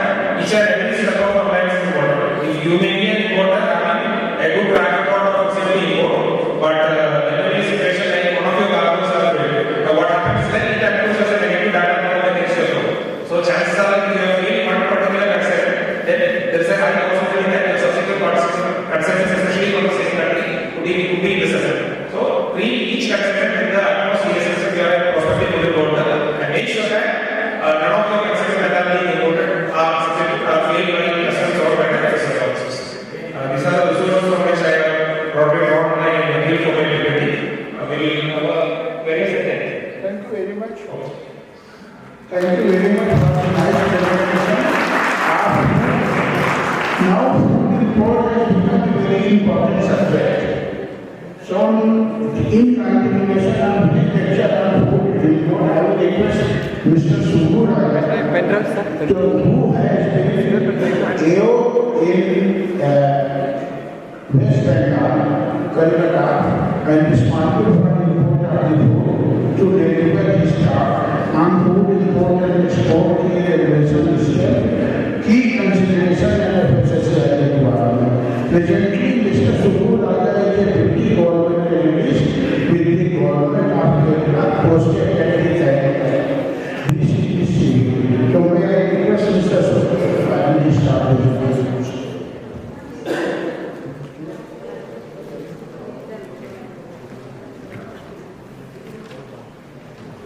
Thank you, Minister. Thanks for your nice introduction. So, I am going to discuss a little bit about the food of export clearance system. Actually, that's actually food explain all the things. So, it is a system we have. So, no need to explain more, and I don't like to spend more time in this one. Actually, I would like to tell something. The food import and export is a very, very important in the economic aspects of any country. So it is a background for each and every country's development. You see, recently the USA imported the Darwin to the world. You see how it is impacted to the import and export and how it affected how it is development. We know that. So what I am telling you is import and export, it is very, very important in any kind of development. So I am going to tell you a small incident which has happened during the COVID time. So some of my importers and CHS from Kolkata, they are present here. They know the incident. So one time what happened that the analyst from USA, the importers, they brought it to Kolkata port. We took the samples of and he told that that procedure we follow. We took the sample and we sent to the laboratory that sample. What happened to the laboratory? They told that it cannot the synthetic food color. The apple is the color. You see, it is quite unnatural because our apple is already color is there. The color is anthocyanic, but nobody knows any color over there. So I told the laboratory officer, it is a natural color. It is anthocyanic. But the laboratory officer told us whether you are the expert or I am. I told them, absolutely, you are the expert. I am not. I was in front of you, I am the layman. So I told them like that. But what happened? That officer is simply going to sample. That means, yes, no confirmation certificate issued for this apple. So this NCC is reached to USA. It is reached to the embassy. It reflects the country's performance. It reflects the country's there is our people's knowledge about that. Because of after that there is no need to record color. After the nature color is there, then it came to the ministry and it came to the verification.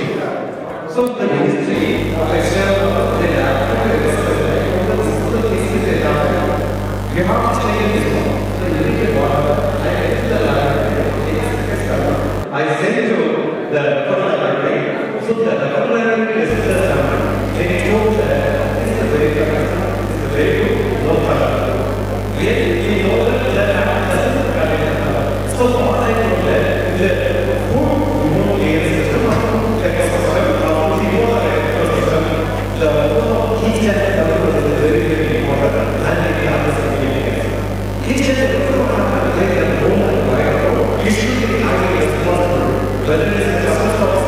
whether it's the DGA is to know that there is a platform and you know that say go for let's say these and DA so we each and every one, even the stage of the response, you are this is our duty to give the food state and the most of each and every one. That's the duty and responsibility. For the duties we have to do here, very good and great. For the purpose, our government, they know that new law, that is known as Japanese law, amendment of provision in 2035. When you enter the country, there is no people. Each and every work and they are going to do the Islam system. You see what Wall Street Journal, they wrote that if you are going to India, if you are doing the business, definitely you will be in jail. You see, that concept is like that. If you have started a new business, immediately the position will come, they will verify and then they will punish you. If you are doing some other things, then they will punish you. Because the second, they will punish you. Because of all the things who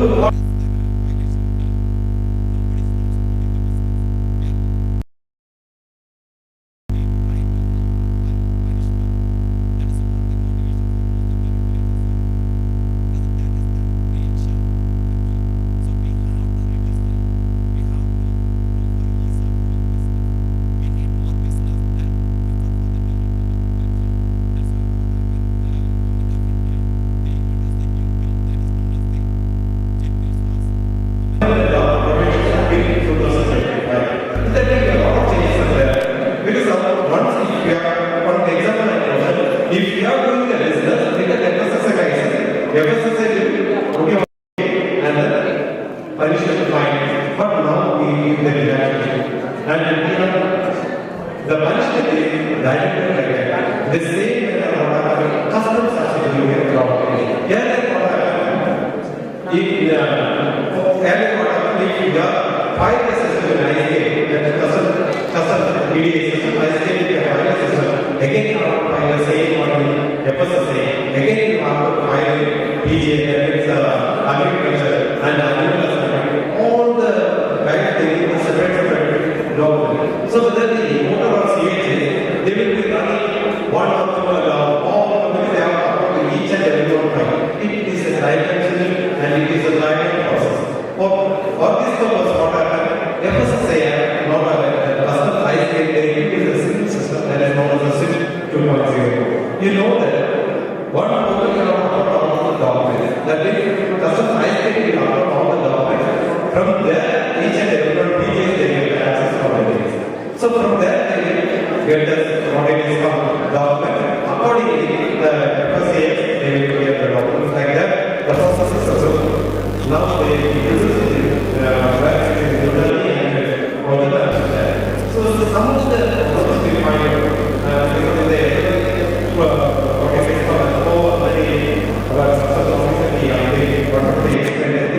so in there anything is there. So if you say have some document what is the access everything is proper. All the documents now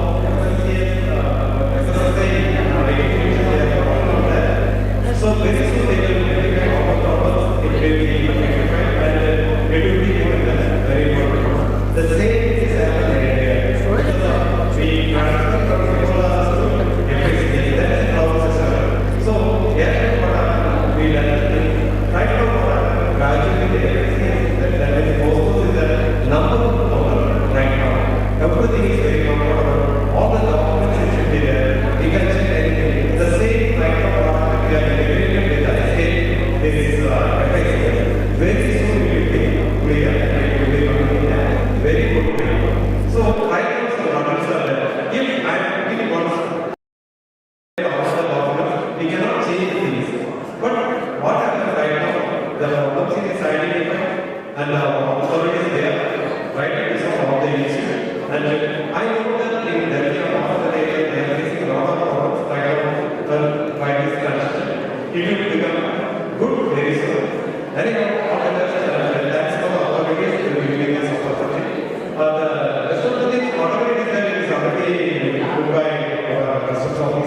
So no need to go say immediately we roll up the line.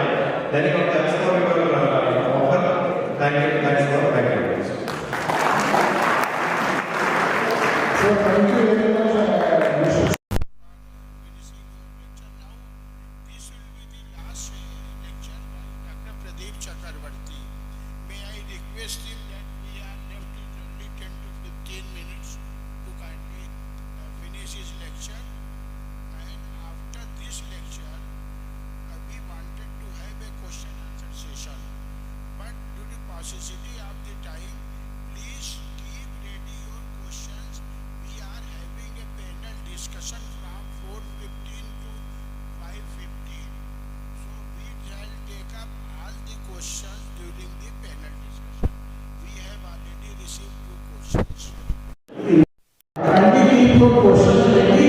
Panel discussion we shall be replying to all your questions related to our lecture and beyond this lecture also any other questions on the subject of food safety we shall be replying. So I think we shall be just to say thank you very much.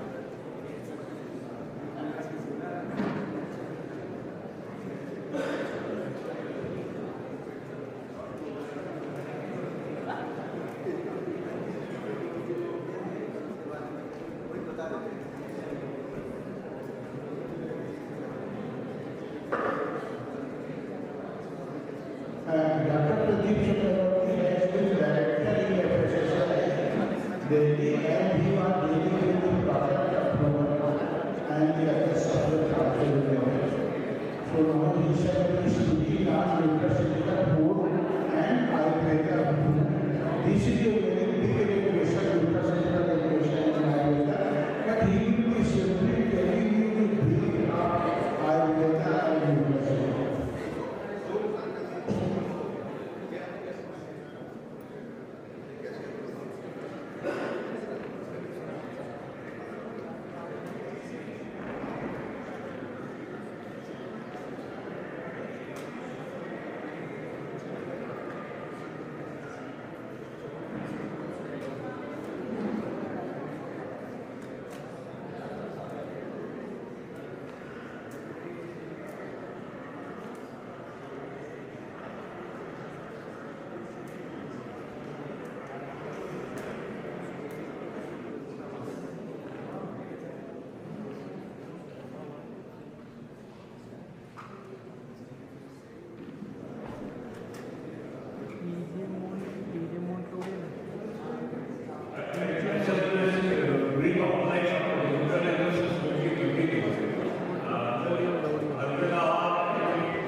we actually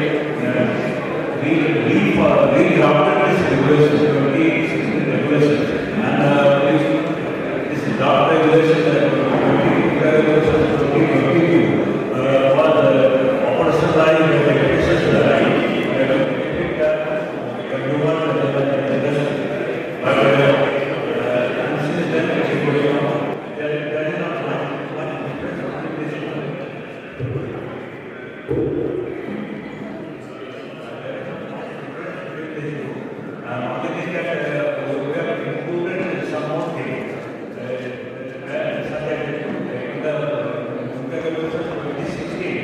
we had only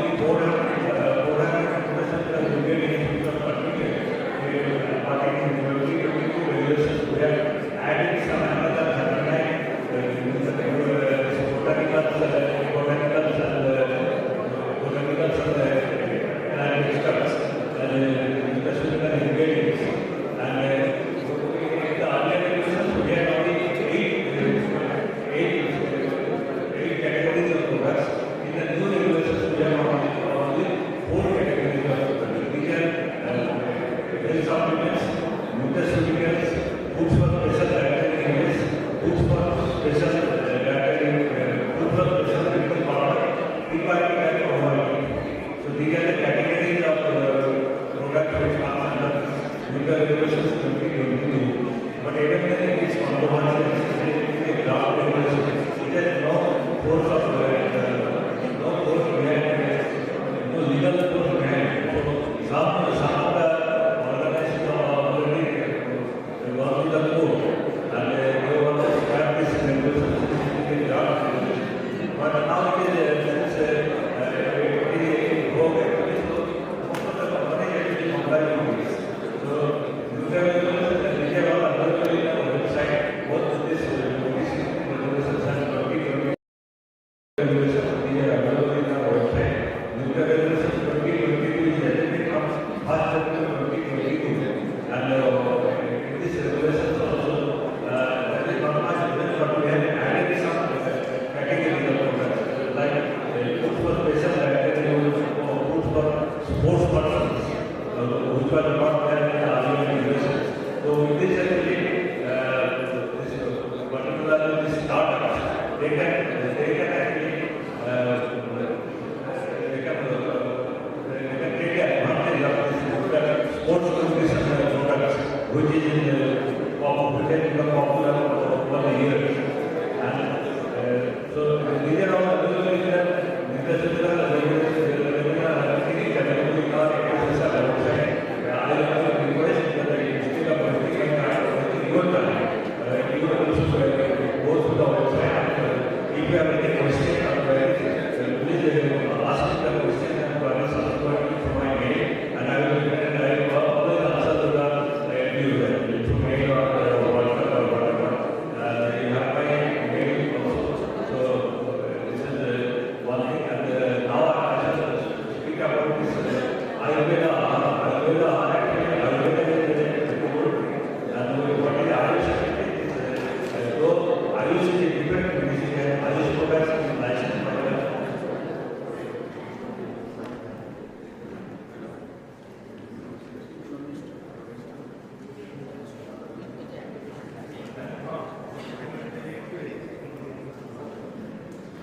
scope of the regulations.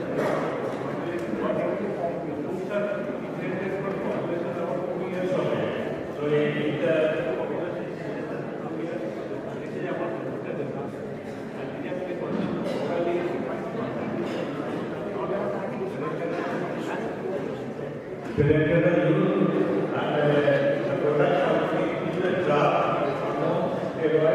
in narcotic drugs or a substance.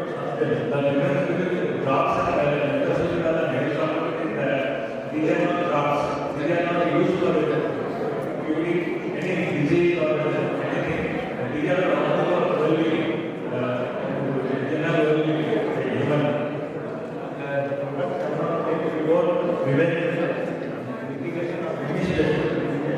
And apart from this regulation, this product FSS government residue regulation 2011 as a specified in academic beyond food safety and standards to that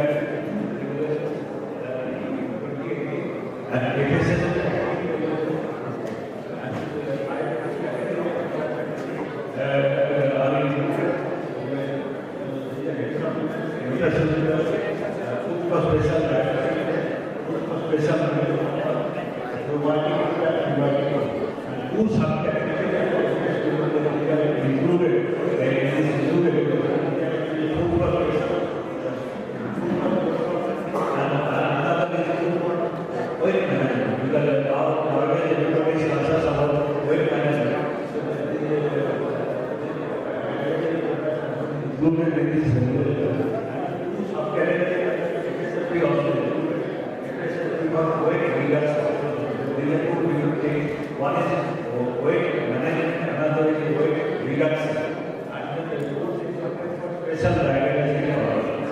These are the four categories which have been included in this initiative, and a lot of startup companies are really taking advantage of this solution. There is sports person and weight management and weight reduction. These products are meant to supplement. Okay. All these things are available in our website. So please go through this. Time constant. So since there is time constant, we are going to speak right now. So we have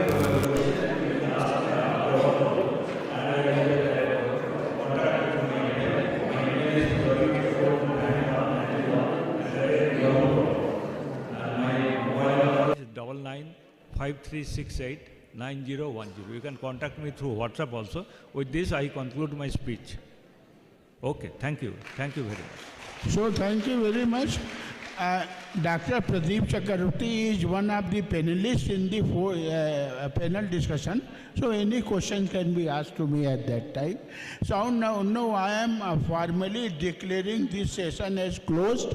But before that, some honor will be done to the few speakers. Okay? Appreciation certificate and memento. So now this memento shall be given to Mr. Pradeep Chakravarti and Mr. Nitin. Two persons, Mr. Nitin. It will not be written there. Please come.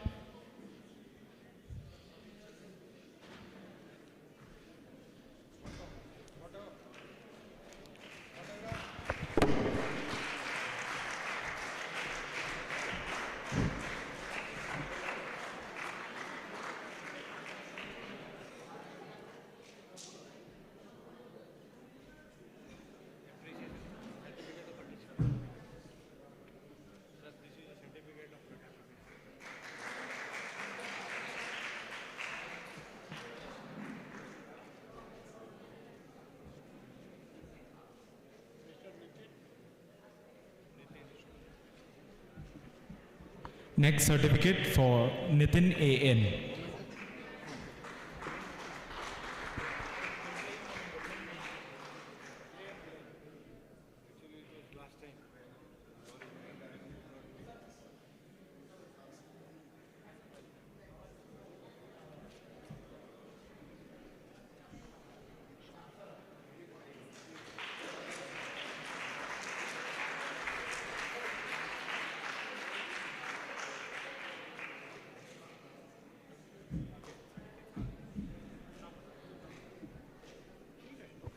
Sri Subaraj M. by Government Analysis Regional Analytic Lab, Organizing Coordinator of FTOWA.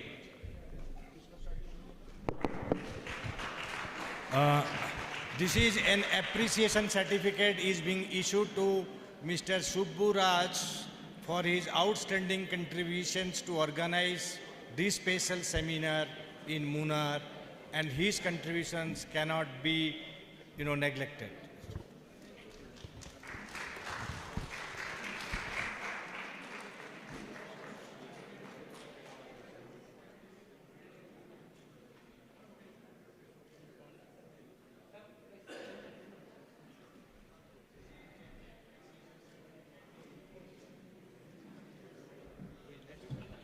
Prajit Davis, Junior Superintendent, Food Safety Department, Government of Kerala.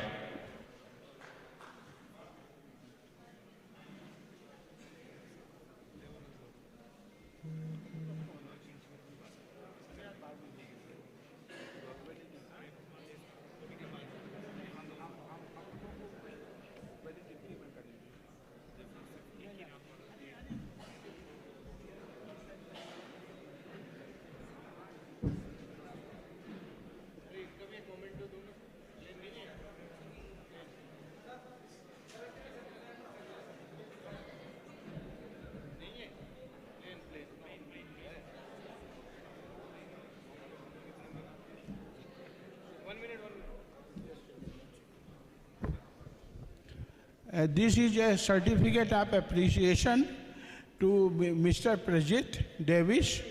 He is from Kerala Government Food Safety Department. He has done a commendable job.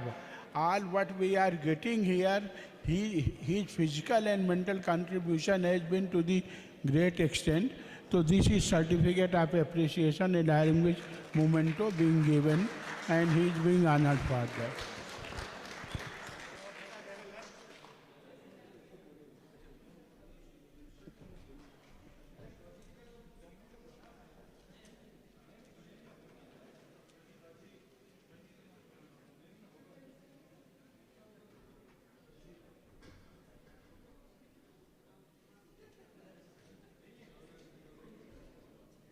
Now we are breaking for the lunch, and kindly return at 2:15 positively.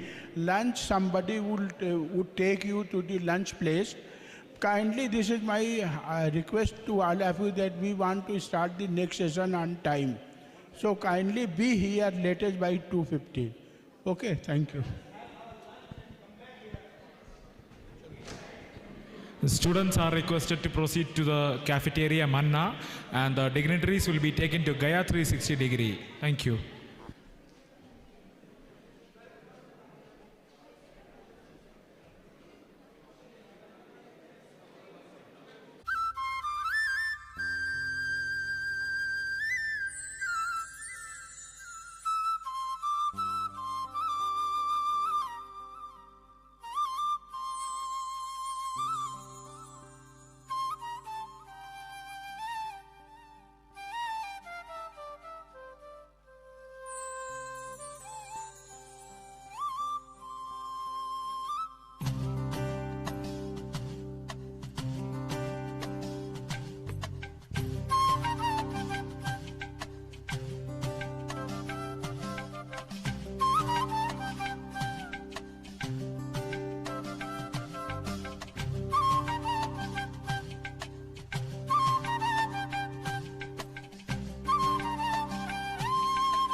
everyone is requested to be seated at the auditorium right now.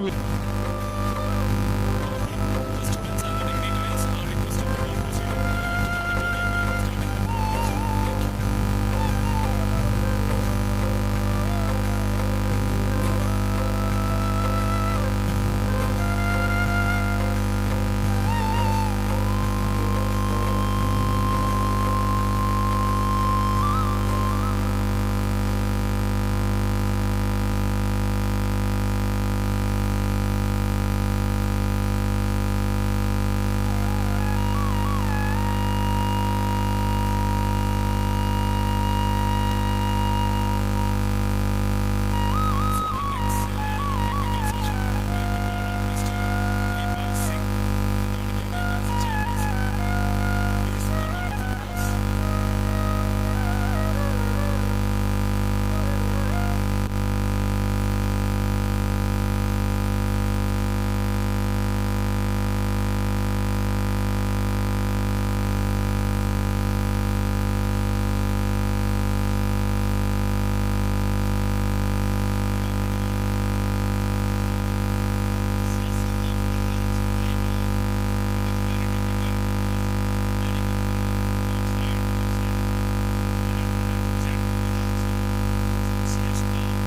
like that.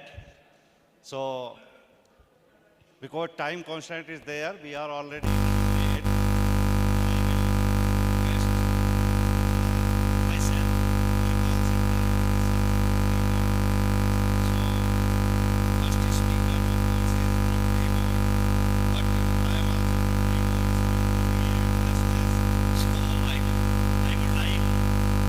Invite Dr. Madhusmita.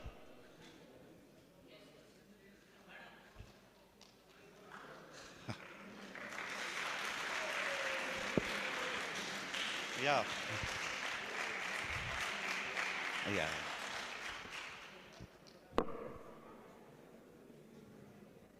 So kindly be attentive, because after a very good lunch, I think some drowsiness will be there, but please bear with us. So, Honorable Speaker, Dr. Madhusmita,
after the lunch, enjoying their, either enjoying their lunch or they have gone back. But I can promise you something. We are in the land of spice today, and my session is on the regulatory compliance requirement, regulatory framework requirement for the spice industry, and you all will enjoy that. So if you see here, what does this slide tells us? I need to hear it from my students. My students, it should be interactive session. Yes, my champion. What does it say? Can't. Okay. It says there is something. Sir, this is not working. So there is something, you see a magnifying glass. Somebody is actually continuously monitoring the entire food business. And if you see, I have put some newspaper articles pertaining to spices. You will see there are issues what we all had last year in 24. There were I can say it's a controversy. People say spices has ETO, spices has pesticides. But there is an article says, norms among the most stringent FSSAI traces the pesticide claims. That means FSSAI has nullified those false news saying that we are one of the best in the world when it comes to the regulations. Is it working? That you have to put inside. That you put inside, it will work. Now your sound is not coming. No, this sound? There is a video I have put.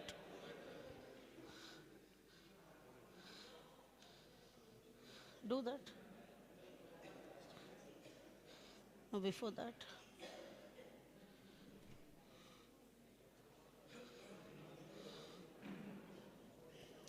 So, that slide,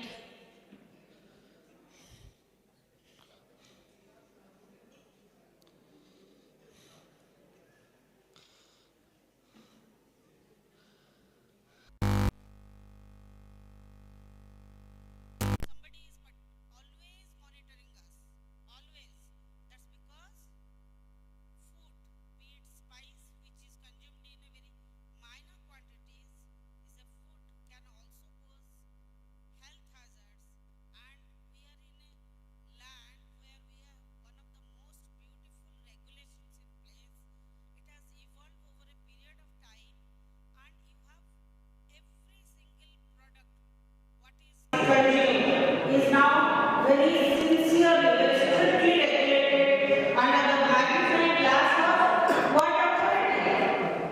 Which authority controls? I wanted it from students, sir. My students are getting sleepy. It is which authority? FSSAI, Safety and Standard Authority of India. And I wanted to also play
Okay.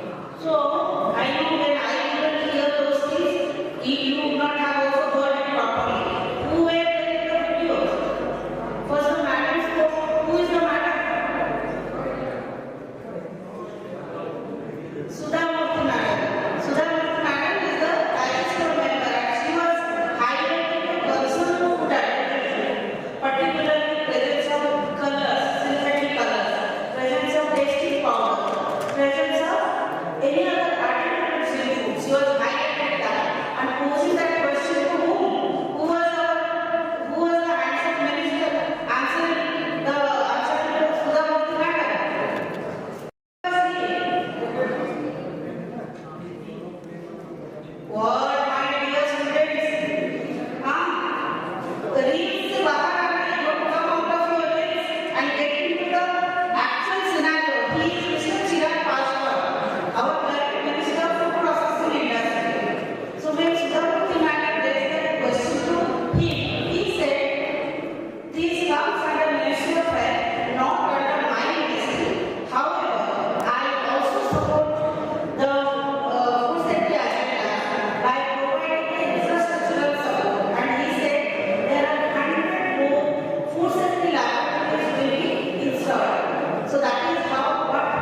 say, Madam Sudhamurthy was talking about tasting powder.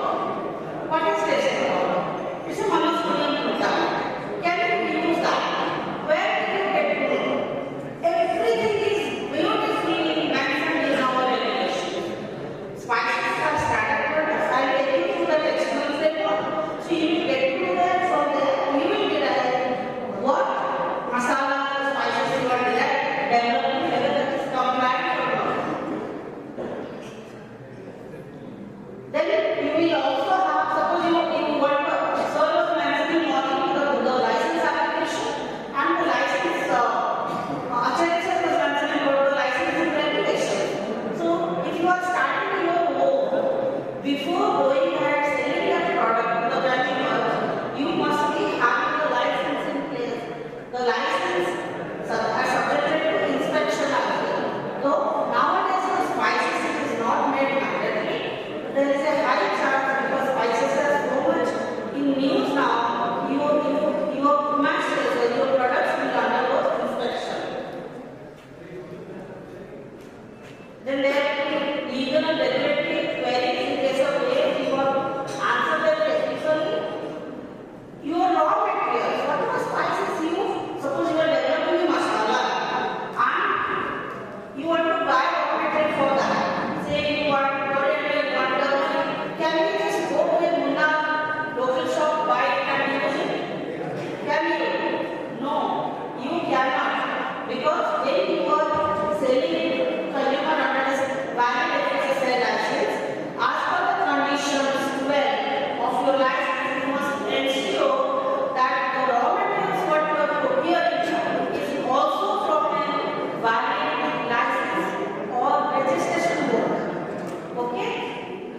Then you will also see some compliances in case you want to export. Then you will also have to go for whether my Indian product which is compliant to Indian regulation is also compliant to the land of import for the if you are exporting to other countries. Then in case you are showcasing, you are doing some advertisement. Morning when I entered, I saw some advertisement here. It was displayed in the editing and I could see there was a wage logo, there is a disclaimer. So why I was prepared? Because those advertisements are also guided by our FSSAI. So if you want to start your own spice business, my dear friend, then you will have to undergo all these internal compliances so that you will become a successful entrepreneur. Now coming to the who are our regulated authority at state and central level. I have mentioned this is for the local product. And if you want to export to different countries, these are all your regulatory authority at different countries. For USFDA, USC, and USD. For Canada, it is Canadian Food Inspection Agency. Similarly, if you want to send it to say Hong Kong, there is Center for Food Safety. So these are all the list of regulatory authority I have given in this one report. Now coming to the what are the compliances? I have told you you have recipe compliance. I have told you you have labeling compliance. I have told you you have licensing compliance. But in that compliances, if it is spices, what is that you want to see? Spices, every product has, first we will see the product standard. So it has a vertical standard, it has a horizontal standard. Acharya sir was mentioning in his presentation in the morning. Vertical standard means product standard, straight standard. That means that is directly applicable to the product. For example, if I take turmeric powder. Yes. My dear friend Hemant told me, Madam, you will finish in 2 minutes.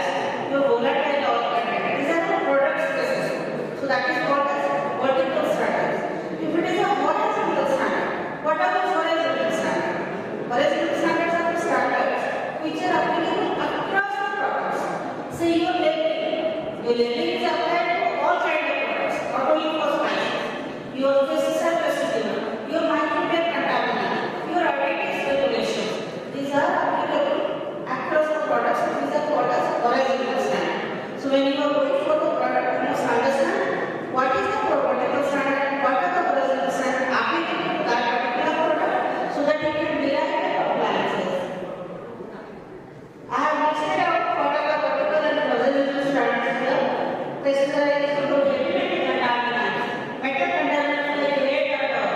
Those are all moral standards. And your vertical standard is the only standard that is the product standard. So how many vertical standards we have today? We have today total 38 spices India has product standard in place. To inform you all my dear students, you must be you must be happy that India is the one who is hosting the Codex Committee for Spices and Culinary Herbs since 2014, because we are the land of spice, we are the spice bowl for the world, we are the one who helps the entire world to develop the spice standards, and that all started when Dr. Sajjad Yadav was the chairman of Codex, and it is successfully has completed now more than 10 years, and there are all the standards that you see in India. These are either it is extended from here to Codex or Codex to here, but these are all harmonized in Codex.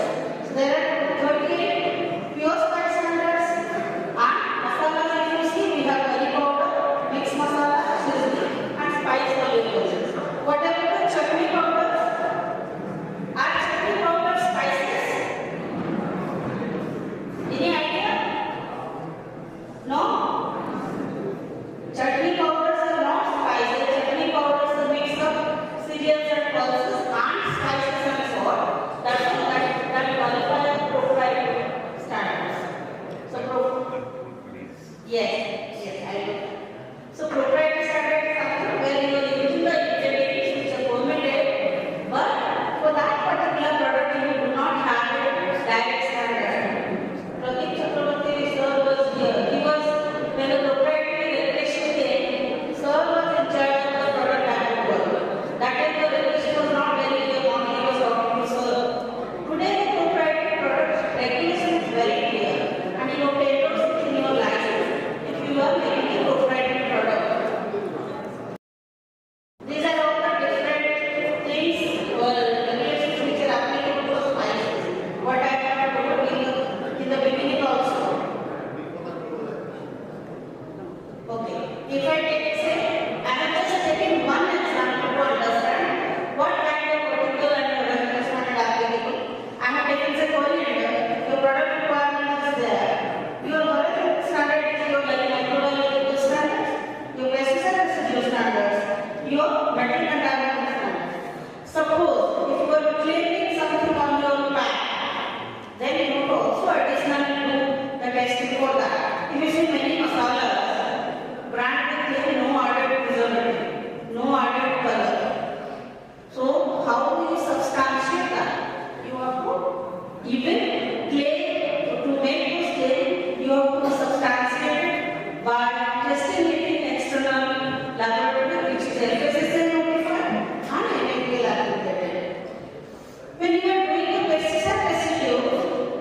very simple, very user-friendly, same like our first online license application. That's all about, these are all the documentation, different countries if you are sending spice and spice products, whatever the certificates you have to get, the system will go that and compile your work. So these are all about the compliance framework for spices. Once you develop your own products, after deriving compliance, don't just forget. Keep an eye on it. See whether you are sustainable in your approach to derive compliance. Ensure you are offering a safe spice to your community. That's all. Thank you so much. So, thank you, madam. So, next speaker from Avida, Dr. Shini.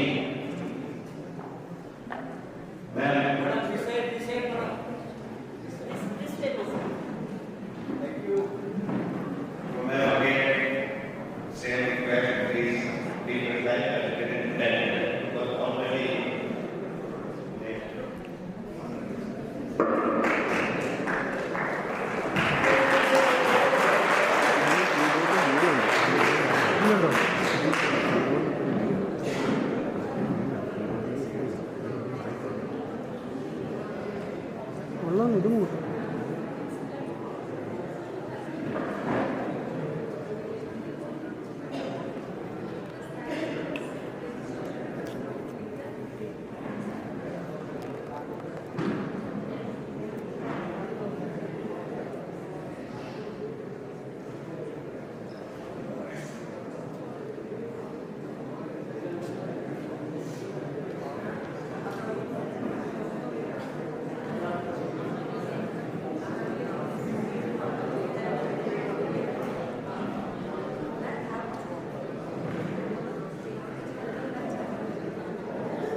Good afternoon, everyone.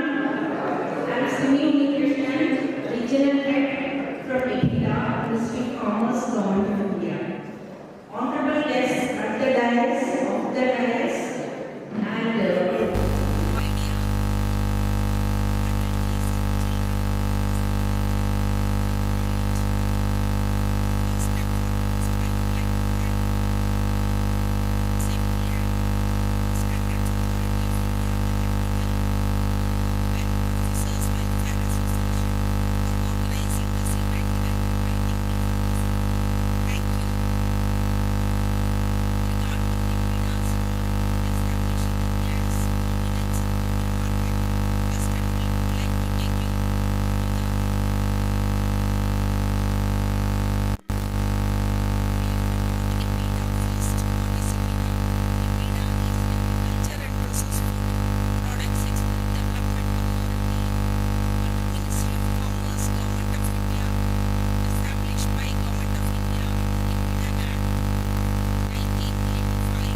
and have a regional office at Kochi.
programs. Then we organize our PSMs and PSMs. YSL meet and first YSL.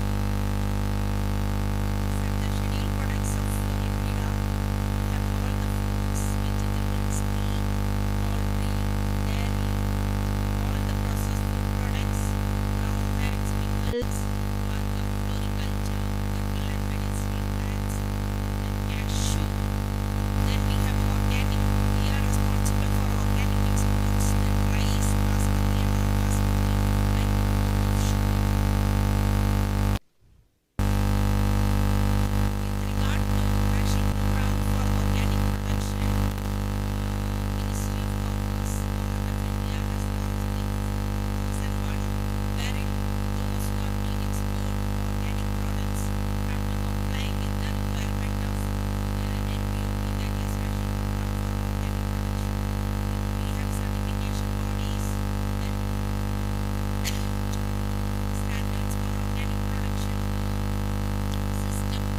We have inspection and certification procedures. Then we have Grover Group certification and regulation with regard to use of National Organic logo. All these are available in our website. You can just go through it. Then with regard to India's strength in agriculture produce, we all are aware that in millets, then banana, mangoes, buffalo meat, then milk, dry beans, etc. We are the leading producer in the world. We have the capacity to feed the world with all these products. With regard to rice, we are the second largest. Green peas, then fish, potato, groundnuts, all these we are the second largest producers. Apple we rank 5th, and cabbages, cauliflower, broccoli we rank 2nd. Eggplant, eggs, garlic we rank 2nd. Maize and poultry meat we rank 5th. Okay. Wait. With regard to evaluating export of agriculture products, with regard to exports we rank 8th and imports we rank 8th. But export share is 2.5%, 2.4% in global market and 1.91% in global market in India's import share. This is based on 2024-25. Then with regard to total merchandise exports, agri exports are 51.91 billion, that is 11.86% of the total export. And EPIDA's export is 28.68 billion, that is 55% of the overall agriculture exports. These are the agri-export data. I would not like to go, because since time is short, I think I'll skip all these data slides and I'll go to the regulatory part.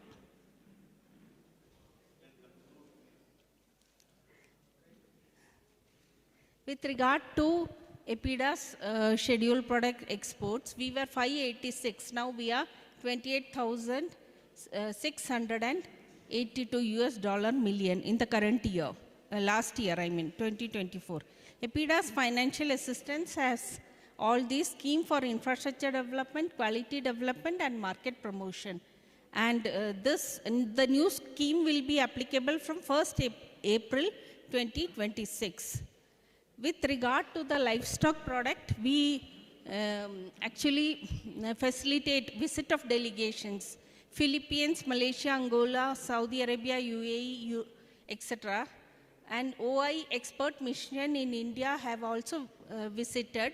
We have organized the visit of all these delegations for monitoring, for auditing our meat plants and approving it for exports. Then we do all these activities which I have already told you. These are the sectors with regard to the livestock products exports.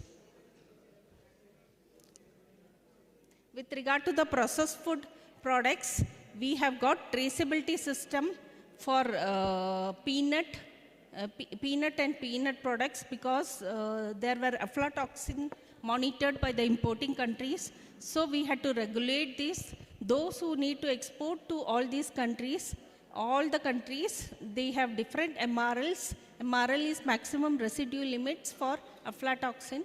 All those, they have to test, then upload the lab test report on online system, traceability system, then export, certificate of export will be issued for the units, and then only they can export.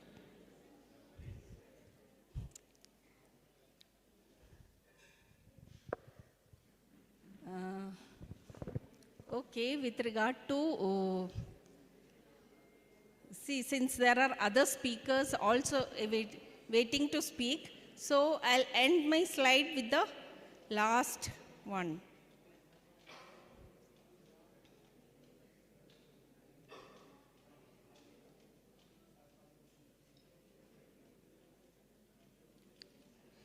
These are the traceability systems implemented by EPIDA. GrapeNet for export of grapes from here, then HortiNet for export of horticulture products, TraceNet for export of organic products, PNet for export of peanuts, then Meat.net for export of meat. Now I'll thank everyone and I'll just proceed. Thank you.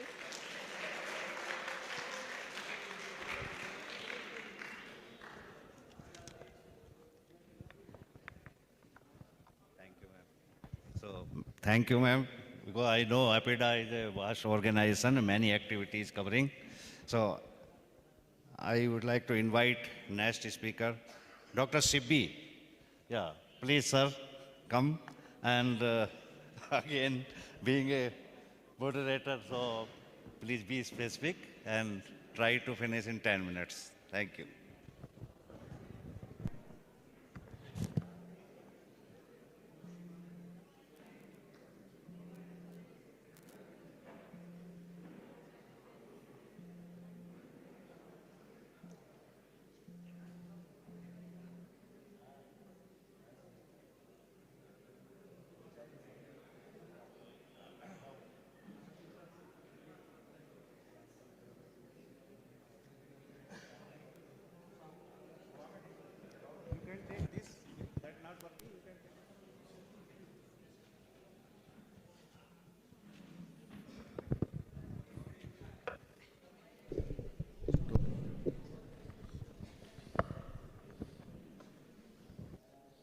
Yeah, good afternoon to all.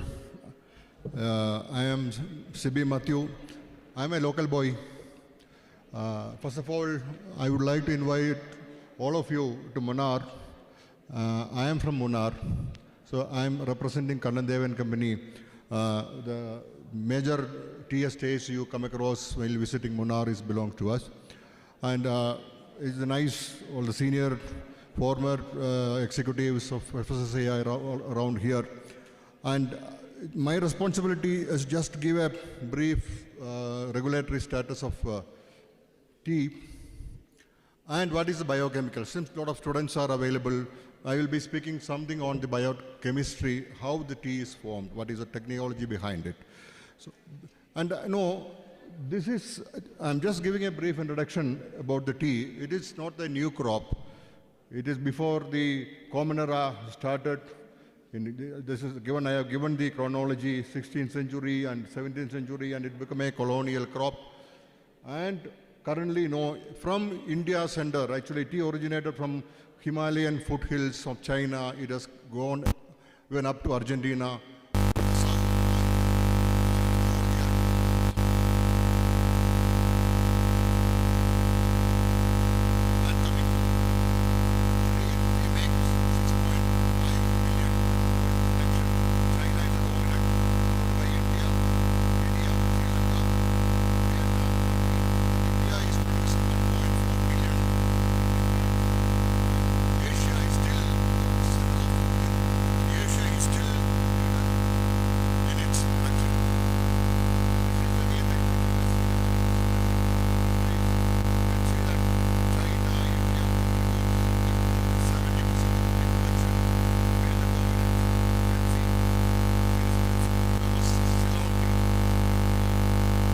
You can see Japan, the premium matcha, all those things are gaining momentum. All those things are concentrated nearly 70%.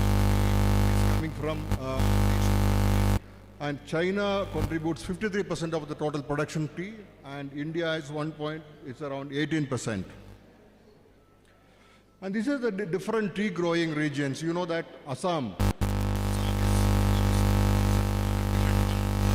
million kilograms what we make in India.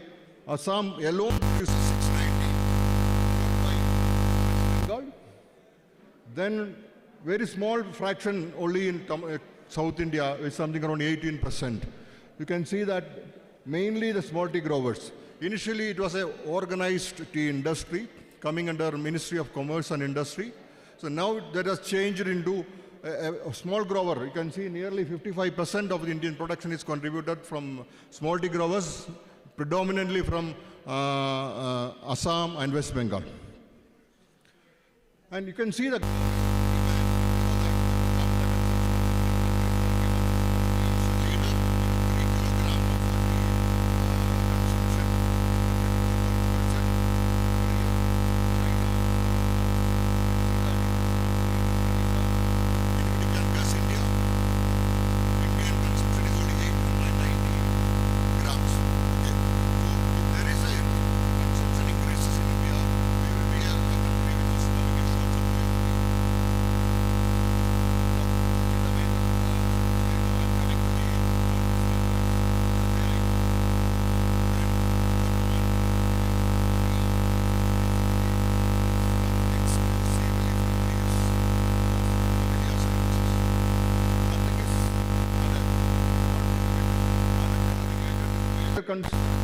and it's a crime actually.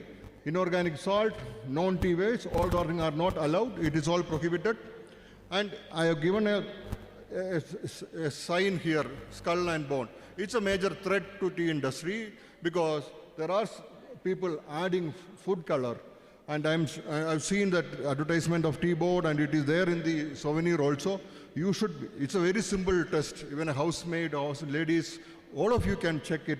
You put fresh tea in cold water. If there is color coming, it is adulterated. Normally, tea will not give you water color in normal cold water. This has to be done.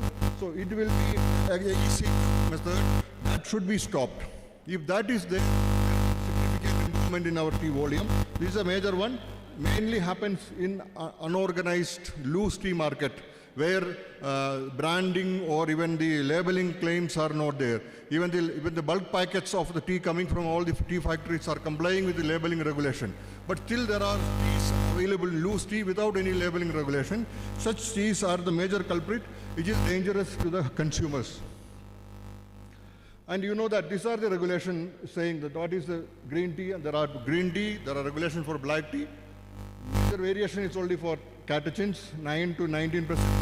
All other parameters are 125 milligram, that is iron filings, it is only for black tea. Green tea, as per the standard, I'm sure why it is missed. It is not reported in the FSSAI standards. It is for 8%. Exceeds 8%, it indicates that these are made from tea that the sea grows material. And these are all the other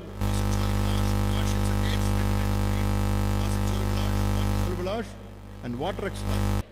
Generally, this crude fiber, that is all reflecting on the maturity, and any additional chemicals like sugar or any other salt, alkaline salt, all can be checked while checking all these parameters. The tea which is traded should comply with all. And iron filings is another one. It's a process contaminant. It is not an adulterant. It's a process contaminant, where it was only 250, that was brought down to 125. But National Institute of Nutrition, Hyderabad, did a detailed study on that, because even animals up to 2,500 milligrams, it was not causing any problem. That means iron filings is not a major issue, because we are not eating tea. It's only a brew which is consumed. Yeah. Other categories use that flavor, only natural flavors are permitted, up to 5%. Not beyond that. But we need, for a flavor tea producer, we need an approval. And it should be shown in the label. And pesticide residues.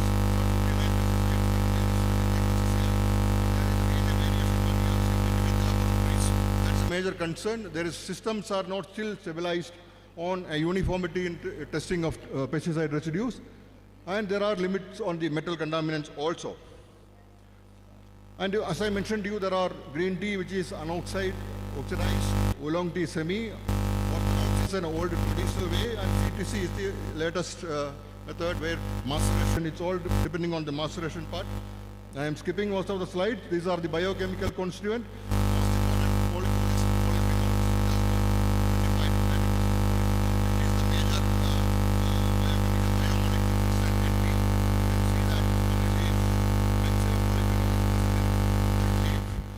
But it is range is coming down up to 3 leaf and above. It will be 18 to 25% polyphenols.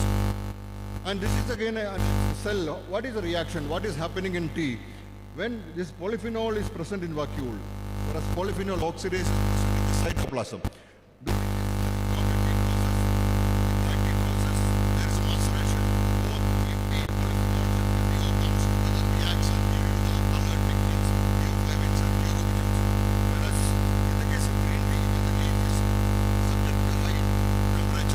This polyphenol oxidases make it inactive. So it is an inactivity. Whatever the polyphenol present in the leaf will be present in the final product also. Whereas in the case of black tea, it is learning from polyphenol to color pigments like theoflavins and steps. In the range of from drying, these are the 4 different steps. And you can see this is the biochemical changes. When the oxidation starts, fermentation,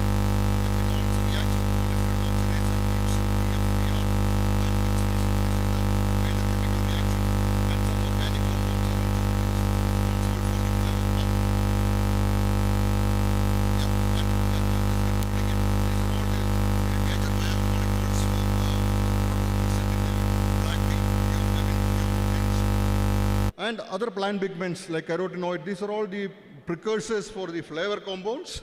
And when you see the flavor, we call it flavor index. There are good flavors and bad flavors. This group 2 compounds, which is desirable one, whereas group 1, that is more of sources from lipids, which is not giving. So an index, flavor index is called, calculated based on group 2 to group 1. And this is the tea has got caffeine, volatile flavor index. These are all the calculated. When you do an analysis, you are calculating all these aspects. And challenges, I'm just concluding 2 more slides. See, oversupply and per capita consumption. As I mentioned to you, Indian consumption is only 890 grams versus 1.2, 1.5, 3 kilograms elsewhere. And you see the generic promotion. You can see that generic promotion, low calorie, high antioxidant, very simple drink next to water. So then premiumization, you can see the specialty tea is moving up, expansion into RTD. These are all the areas, scope for opportunities, and you should be working, or the companies, everybody who is interested in this business should be working on that. And this is my last slide. We have to adhere to FSSAI regulations. Apart from these objective markers like tea, taste, flavor, briskness, aroma, we need to be a little more scientific in testing. Finally, improvement in the process. So the factories or processing units or blending units should go for ISO or FSSAI 22000 certification. So that process optimization is done, then generic promotion. All these things can contribute to TSA, still a common man's very low cost drink next to water. Thank you all.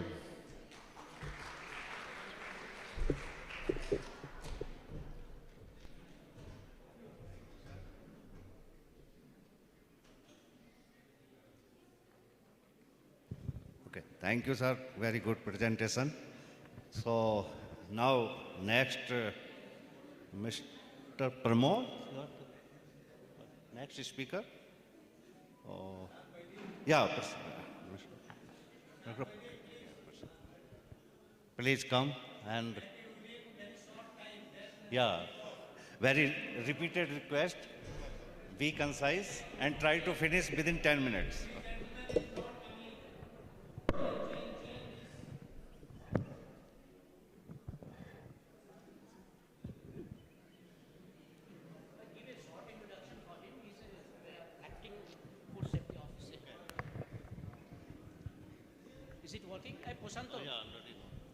Hello. Hello, dear students. He is acting food safety officers and designated officers. So be careful, listen to him. He will present not a theoretical aspect. He will present some mistake generally done by the food slide is not changing. Hello. business operators. So it will be very learning for you. Thank you, sir. From the start for the session, all the students are getting bored. Food safety is the business of a food business operator. Food safety is the business of a regulatory body. Food safety is the business of some professional related to food. But my picture shows, I ask everybody to concentrate. Food safety is a everyone business. What is the indication of this picture? This is a family taking their meal in a table. That means happy family. It will indicate that if you want to be happy in your life, then you should be good health. Only good food can give you a good health. Our Food Safety Standard Authority of India Technical Officer Welfare Association, there is a tagline they have. On the outside of the seminar hall, you can see that healthy food, healthy citizen, healthy nation. That means your good food can give you the better health. This is the first thing of our whole session. We are talking about the food safety ecosystem. What is food safety ecosystem? Like all these farm to fork, there we are not only bother about the safety of the food product, we are also bother about the effect of the food to the environment, to the nation. That is the whole concept is called food safety ecosystem. How it works? It works with the word safety, food safety. What is food safety? That is the assurance that the after consumption of your meal, after consumption of your food, that will not do any harm to your body. These are the 4 pillars to make the food assurance for your consumption. That is the safety parameter, quality parameter, labeling and presentation. The last one is the packaging material. These are the agent, physical hazard, chemical hazard, biological hazard, and another one is allergen. There are a detailed discussion, I think, in tomorrow's session in catering food business. Where the students are involving the food services, they will elaborate all these parameters in your tomorrow's session. How this is implemented? This is implemented by legislation, regulations, inspection, analysis of testing, and enforcement. What is enforcement? Enforcement is done by 2 bodies: Central Licensing, Central Food Safety Authority, as well as the State Food Safety Authority. When enforcement is done, food safety officer taken sample or during inspection he observed some non-compliances, that is communicated to designated officer. After that, designated officer scrutinize the inspection report or the analysis report. Those sample has been sent to the food analyst, and food analyst give the report to the designated officer. Designated officer has to conclude whether that report should go under misbranded, substandard, or unsafe.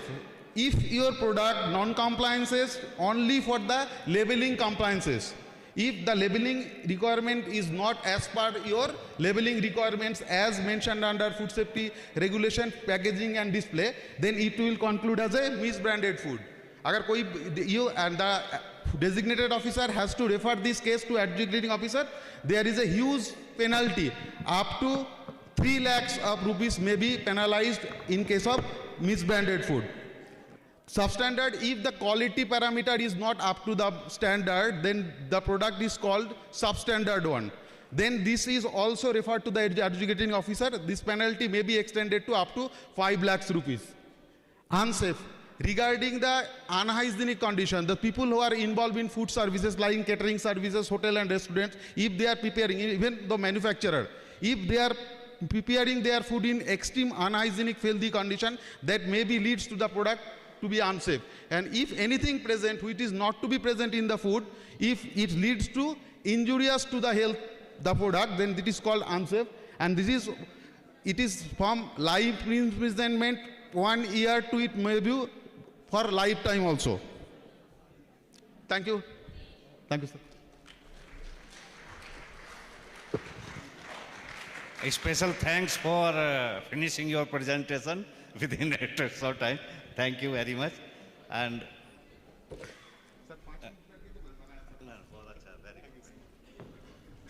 next speaker, Mr. Arun from T-Board.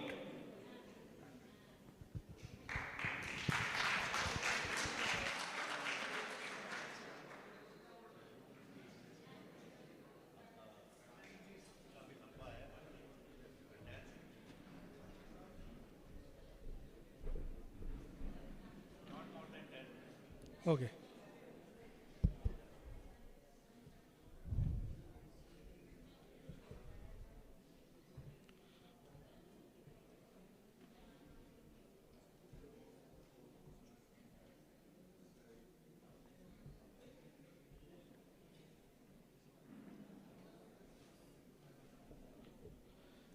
Good afternoon to honorable gathered here. I am Arun Kumar, working as a factory advisory officer in T-Board. Presently, I posted in Pyramid area. So coming to T-Board, that our head office is located in Calcutta, headed by a deputy chairman.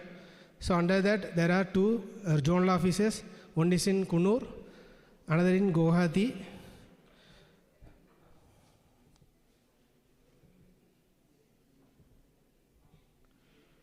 So Kunur zonal office is headed by executive director. So under the zonal office Kunur, there are two regional offices. One is in Pyramid, Kerala. Another one is in Gudalur, Tamil Nadu. So other than that, there are two tea centers located in Tirumala and Chennai. So it gathers the tea development, licensing, regulation, tea promotion in Tamil Nadu, Kerala, Karnataka, Andhra Pradesh, Telangana. These are the 5 states coming under the T-Board zonal office Kunur. So all that subsidy schemes are implemented for large growers as well as small tea growers. So also undertaking the licensing regulatory activities as per the Tea Act and various control orders. So vision T-Board is to make India leading producer and supplier of quality tea in global market. Mission is develop effective management strategies to facilitate competence in innovation in the tea plantation, innovative processing technology for producing good quality teas, augmentation of high value tea exports, capacity building for human resources at all the levels in tea industry, strengthening of R&D activities on all aspects of tea husbandry and technology. So these are the main functions defined under the Section 10 of Tea Act. So financial aid for production, processing, marketing of tea, registration of tea gardens, factories, primary buyers and issuance of license for the tea brokers, auction organizers, exporters, distributors and tea waste dealers. So encouraging tea research and development, welfare measures for plantation workers and small tea grower wards, development of small tea grower and collection of dissemination of tea strategy. These are the main functions of T-Board under the Tea Act, Section 10. So presently under the T-Board zonal office, that the total officials and staffs are 45. Mr. Arun, skip it because it is not related to this. Come to the... Okay. Yeah, this is the statistics for South Indian tea industries. So in Tamil Nadu, there are 129 big growers under the area of 29 hectare, 503. Total tea factories under Tamil Nadu area, there are 71 estate factories and 200 bottling factories and 7 mini tea factories. If you see total South India, there are total 144 estate factories, 214 bottling factories and 10 mini tea factories. So if you summary of the tea area in South India, if you see, there are 63% under Tamil Nadu, 35% under Kerala and 2% in Karnataka. So this is the South India state-wise production for the last 5 years. Not coming. Turned off.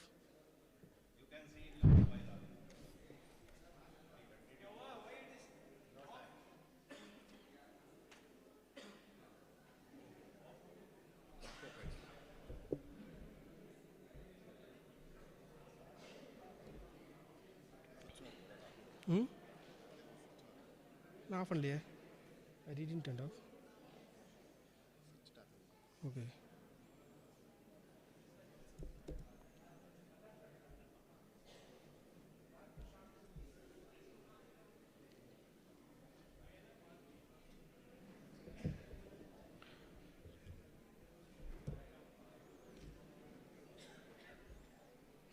So if we see the South India, that the production for the last 5 years, so Tamil Nadu ranges from 160 to 170 million kgs.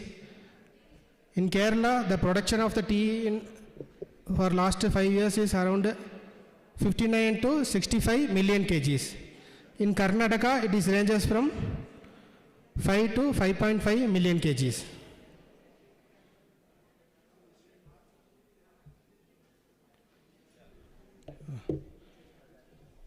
So if you see for the last financial year, the production in South India, the tea 163.66 million kgs in Tamil Nadu, 57.29 million kgs in Kerala, and 4.5 million kgs in Karnataka. So if you see the auction price for the tea during last 8 years, so South India, we particularly looking, it is ranges from 93 rupees to 216. In the year it was 2020-21. So last year the average price for South Indian tea is 135.33 rupees per kg in the tea auction. So if you see the export also, the last 5 years it was the range of 200 to 250 million kgs. In South India tea export, if you look at it, it is 81 million kgs to 101 million kgs. So average productivity for South India, we are looking, this ranges from 2,218 kgs to 2,300 kgs per hectare. So these activities performed by the Tea Board Zonal Office is implementing the tea. Presently, that last 2 years, that financial subsidy scheme is for tea development and promotion scheme. This scheme is aimed at production, productivity and quality of Indian tea and facilitating Indian tea to compete in global market. A significant focus is placed on the emphasizing small tea growers, aiding formation of strengthening of SHGs, FBO, FBC, and enabling to better price realization and increasing India's share in export markets. Also issuing the QR coded ID card to the small tea growers. So coming to the regulatory part, the issuance of licensing registration for the factories, warehouses and the blending packaging units, primary buyers, brokers, auction organizers, under the various control orders.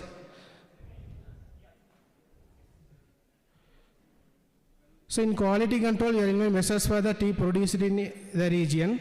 The promotional campaigns also undertaking the campaigns to increase the demand and export of South Indian tea. It's conducting classes in the schools, colleges, university students with the aim towards enrichment of knowledge from tea cultivation to consumption. So if you see for the welfare measures, that Tea Board is providing subsidies for the students who are the estate workers wards and the small tea growers wards studying from schooling to college. There is the stipend scheme is there. It is coming under the welfare measures. So in the welfare measures scheme, there are the meritorious students getting the 10th class 60% and 12th class 60% also getting the award. So this is briefly about the last scheme in operational in South India. Under plantation development scheme, there is first one is support to the replantation activity, assistance for the rising tea nursery, assistance to self-help group, assistance to the FBO, FPC, like procuring that harvesting machine, pruning machine, and the leaf bags, and a revolver corpus fund, and purchasing the leaf carrying vehicle. There are subsidies there. The setting up of mini tea factory, subsidy is there. Annual award for the societies, organic certification conversion, and farm field school. So as I said earlier, the welfaring activities, that education stipend, book and uniform grant is there. Then assistance to the disabled and critically ill dependent of the workers for the closed tea gardens. So these are the schemes under promotion, international promotion and support. Support to the Indian origin tea cabbies for diversifying international market, participated in the international fairs and exhibition with the Tea Board, buyer-seller meet organizing, market research, surveys, international tea organization, market intelligence. Next, internship for the export tea through the ICD Amigon. This is only for the Assam region. Intellectual property rights and logo protection and promotion. So coming to the domestic tea promotion, participation in the domestic event, trade fairs and exhibitions along with the stakeholders, domestic promotion for orthodox tea, and marketing, generic promotion, PR activities, production of promotional material. Next is support for the brand promotion to startups, etc. Then setting up of the value addition unit like blending unit, the retail packaging unit, that also subsidy is there under tea promotion scheme. You see for the quality, under quality assurance, so encouraging the adherence to the proper pruning cycle, standard plucking standard, consistent supply of the quality green leaf. This subsidy is provided to the self-help group and the farmers producer organization. Next is ensuring the quality check. Tea board is drawing samples for analysis under regulatory and surveillance samples. So this also claim under the subsidy. Increasing consumer awareness and quality of tea. These are the under quality awareness. The present scheme was there. The present scheme is up to this 2024-25 to 25-26. After that, next April onwards, new scheme will come. Can we conclude now? Okay. This is the fund position of the this year, current year. Up to this, total fund received is 21 crore 78 lakhs. So up to this, 93.53% was utilized. Under various category of plantation development scheme, scheduled caste supplant scheme, tribal area supplant scheme, technological intervention. In the schemes, there are each scheme there are separate fund. This is up to now there are total utilization is 93.53%. So like the Tea Act having under that there are 4 control orders: tea marketing control orders, Mr. tea Arun, distribution. I think Okay. just 1 minute. Okay. So these are the license issued under the various control order.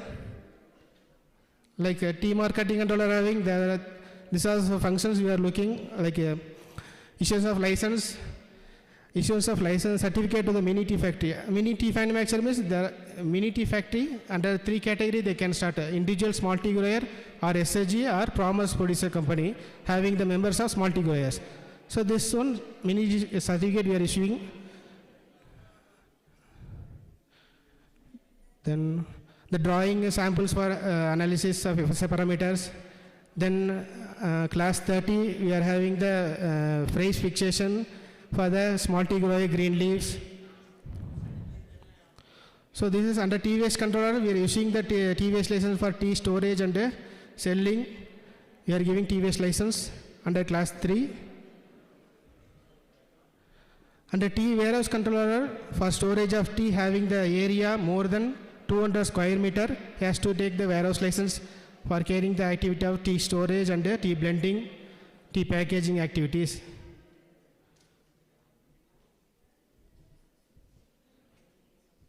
So under tea export and distribution and export control order, we are issuing the tea exporter and the distributor license for monitoring the quality of exported and imported teas.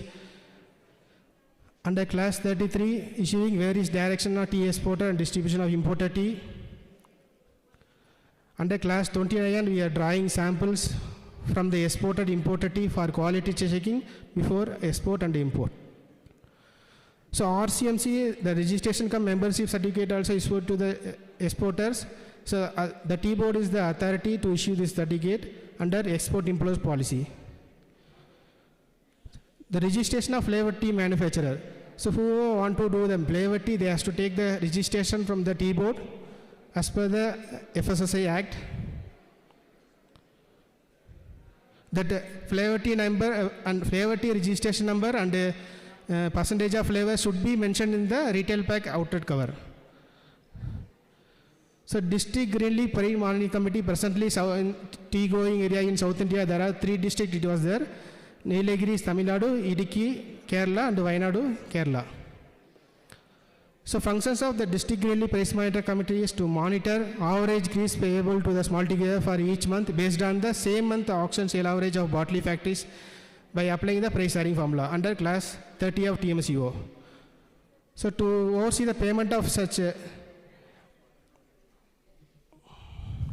Such average base, the defaulter should be reported to the registering authority.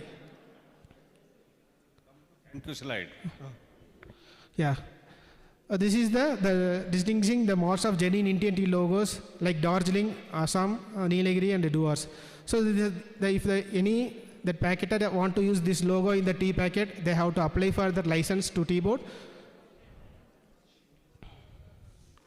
So like already Mr. C.B. Matthew told regarding that how to identify the color tea from the normal tea. So I will show on video regarding this. 1 minute. Actually, Dr. Sibbi has shown this, so no need to show. What 2 minutes? No.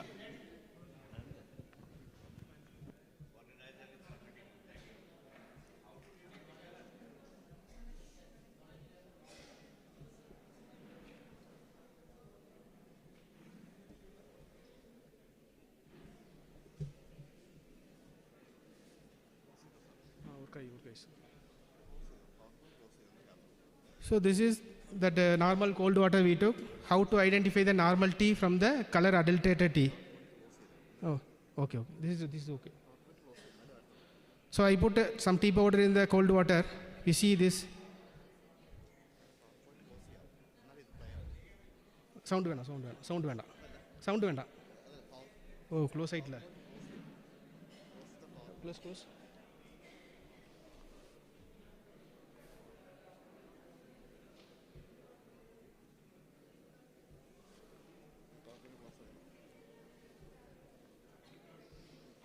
Okay.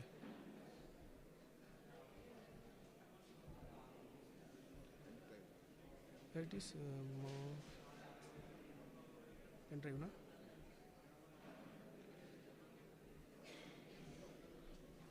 So this cold water, if you are putting the normal tea, the color will not come. So if you color adulterated tea, instantly the color will come. So if you put the color, so color is not showing, na? So this is the tea powder, normal tea powder mixed with the adulterated tea. This is not fully adulterated tea. They are mixing the normal powder with the color adulterated tea. So if you see, so some of the particles only color will come. Some particles color will not come. So that is the reason. So partially color is coming. Okay, thank you.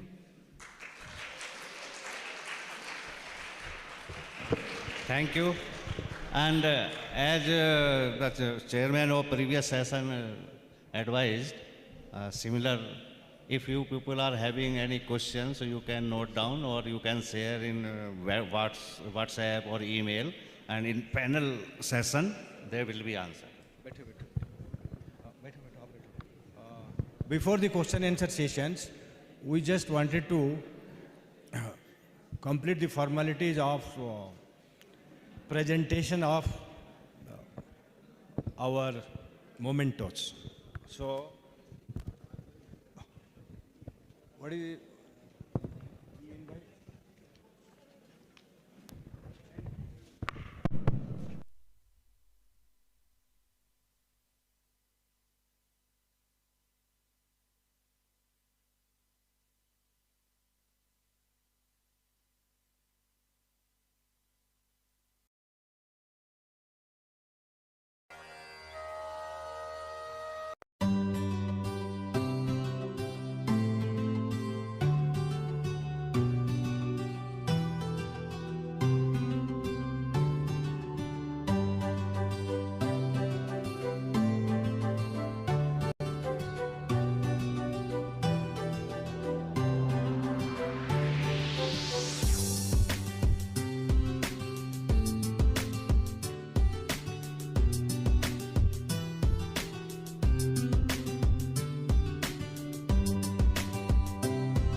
Dr. Mahipal Singh.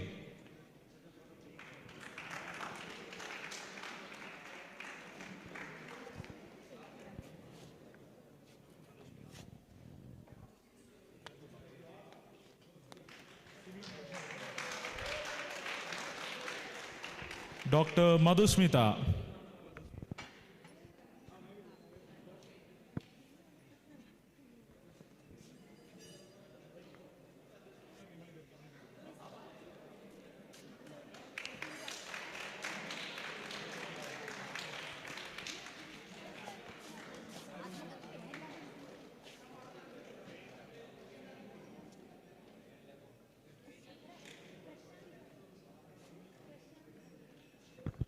Dr. Simi Unikrishnan.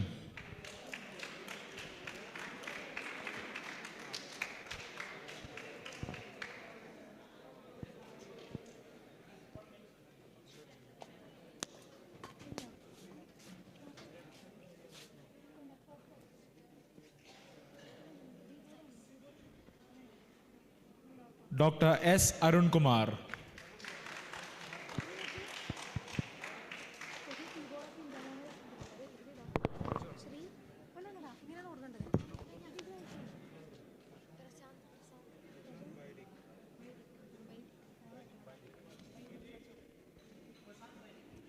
Dr. Prashant Baidik.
Our respected dignitaries and the students can move on for the quick tea break. I expect everyone to come back within 15 minutes. The dignitaries will be served the tea here and the students as usual in the cafeteria. I please request everyone to be back within 15 minutes. Thank you.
Dear students, please note, now there will be a panel discussion of what has happened in the entire today's proceedings. We will discuss any questions and questions from your side.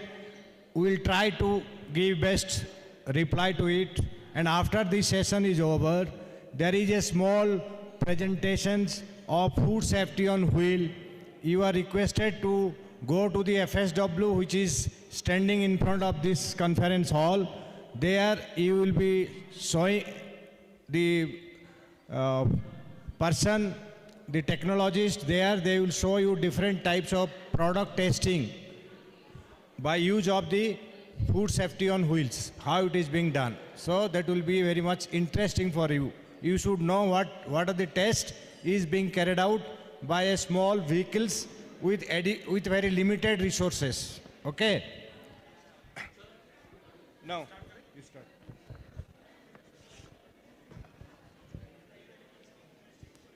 Well, after a quick tea break, we are back to our final session and the most viral session. We are talking about the labeling and food frauds, especially in the age of Instagram and WhatsApp University. Our session chairman is Mr. Deva Prasad Guha, former director of FSSAI. I invite our distinguished panelists, Mr. B.S. Acharya, Dr. Pradeep Chakrabarti, Dr.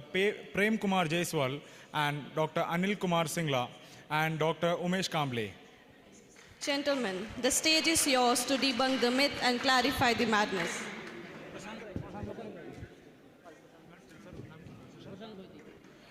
Mr. Prashant Baidik. Gentlemen, the stage is yours to debunk the myths and classify the myths.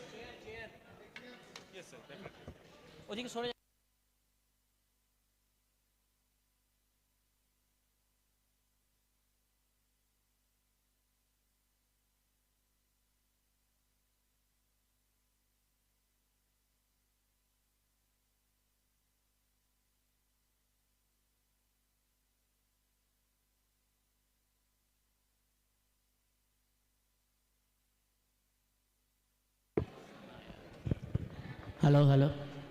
Good afternoon. Hello, dear students. How you are enjoying the session? Is it useful to you or just a boring session for you? Anybody? Nobody is making any comment anyhow. Which year students you are? First year, second year, third year? Which year students you are? First year only.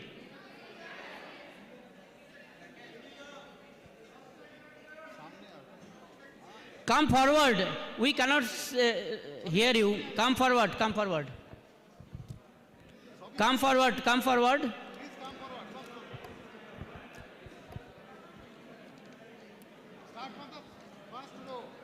Come forward.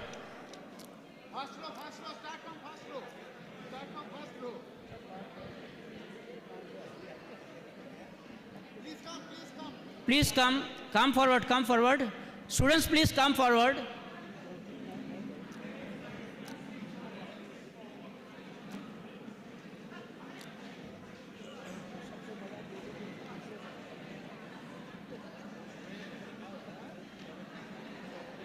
Now we are going to start interactive session. What is interactive session? Give mic to students. Let students to speak. Give one mic to students. Students also give mic. Let them to speak. Any question from student side? What is interactive session? Are you attending any seminar or any speeches in your classroom, in your college? You are not attending? Anyhow, who does not like to take Domino's pizza? Tell me. Who does not like to take Domino's pizza? Anybody? Everybody likes, na? Oh, very good, very good. In my childhood, there was no Domino's pizza. I am really unfortunate for that. So, in real sense, for food, stakeholder is every person, each and every person. Food is a fast requirement of life, very fast requirement of life. And when it is a cause of interest, then it's really becomes joy. In childhood, everybody enjoys cotton candy. You know na cotton candy? Who does not know? Tell me.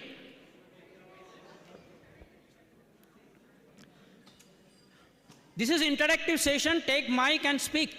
We have come over from Delhi to you. This is called doorstep. When you cannot reach, we have reached at your step. Why you have chosen Munnar? Why you have chosen Munnar? Can you tell?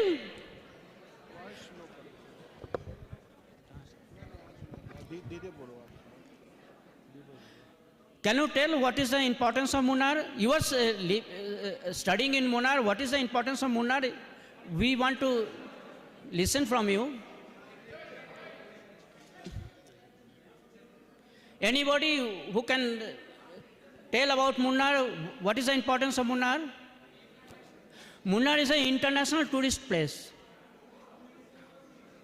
And having so much hotels, so you are taking education in Munnar. Tomorrow you will be leader, you will be industry leader.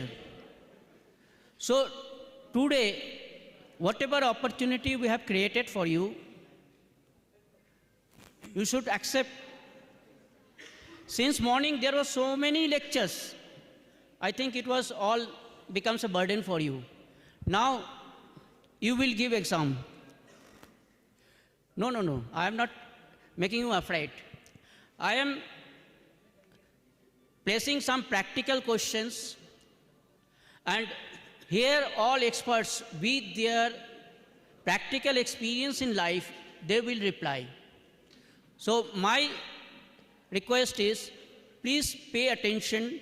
You will learn so many things. Since yesterday night, I have checked over here.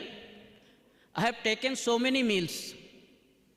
Right now I have taken tea with snacks and everything. Is there anything missing in the angle of food safety? No, this is a difficult question for you. Since morning there was numbers of presentations. If you could listen to the presentations, little you could have replied it. I will ask Dr. Acharya, B.S. Acharya, what actual thing for angle of food safety was missing during show of your food products? Thank you, sir. Let me start. Now, before I just tell you what are the food safety issues involved in hotel and catering establishment, I just wanted to ask you one question. Who can able to tell me what is the difference between safety and quality from your side? Can you able to define me what is safety and what is quality? Yes, please. Anybody from your side? You are student of hotel management. In any food that you are preparing under your F&BP section, what is safety and what is quality? Bolo, bolo.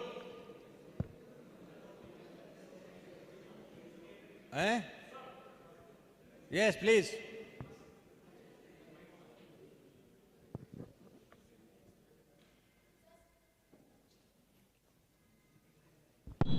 So safety is mandatory. Safety? Safety is mandatory. And quality is that we can build some. Okay, that is somewhat correct. Safety means the product is safe from health hazards. Means it is safe from microbiologically, from chemically, metal contaminant, toxicologically, and it is safe. It does not create any health issues after consuming. That's why we call it as safe. Quality means it is the attributes of a particular product. Say you prepare dal makhani. The dal makhani, if somebody put it in his mouth, whether it is tasty, whether it is salty, whether it is spicy, or these are the quality attributes of the particular food. But safety means it is free from metal, biological hazards, metallic hazards, physical hazards, and chemical hazards. Clear? Means that is called safe. Now, in a hotel industries, what are the things on food safety parameter we have to see? Have you visited any 5-star hotel? Have you all visited? Or in your second year, third year, you will be sending as a interns to see in a 5-star hotel or any 4-star category hotel. What are the things? You see, you might have seen the kitchen is transparent. Have you noticed it?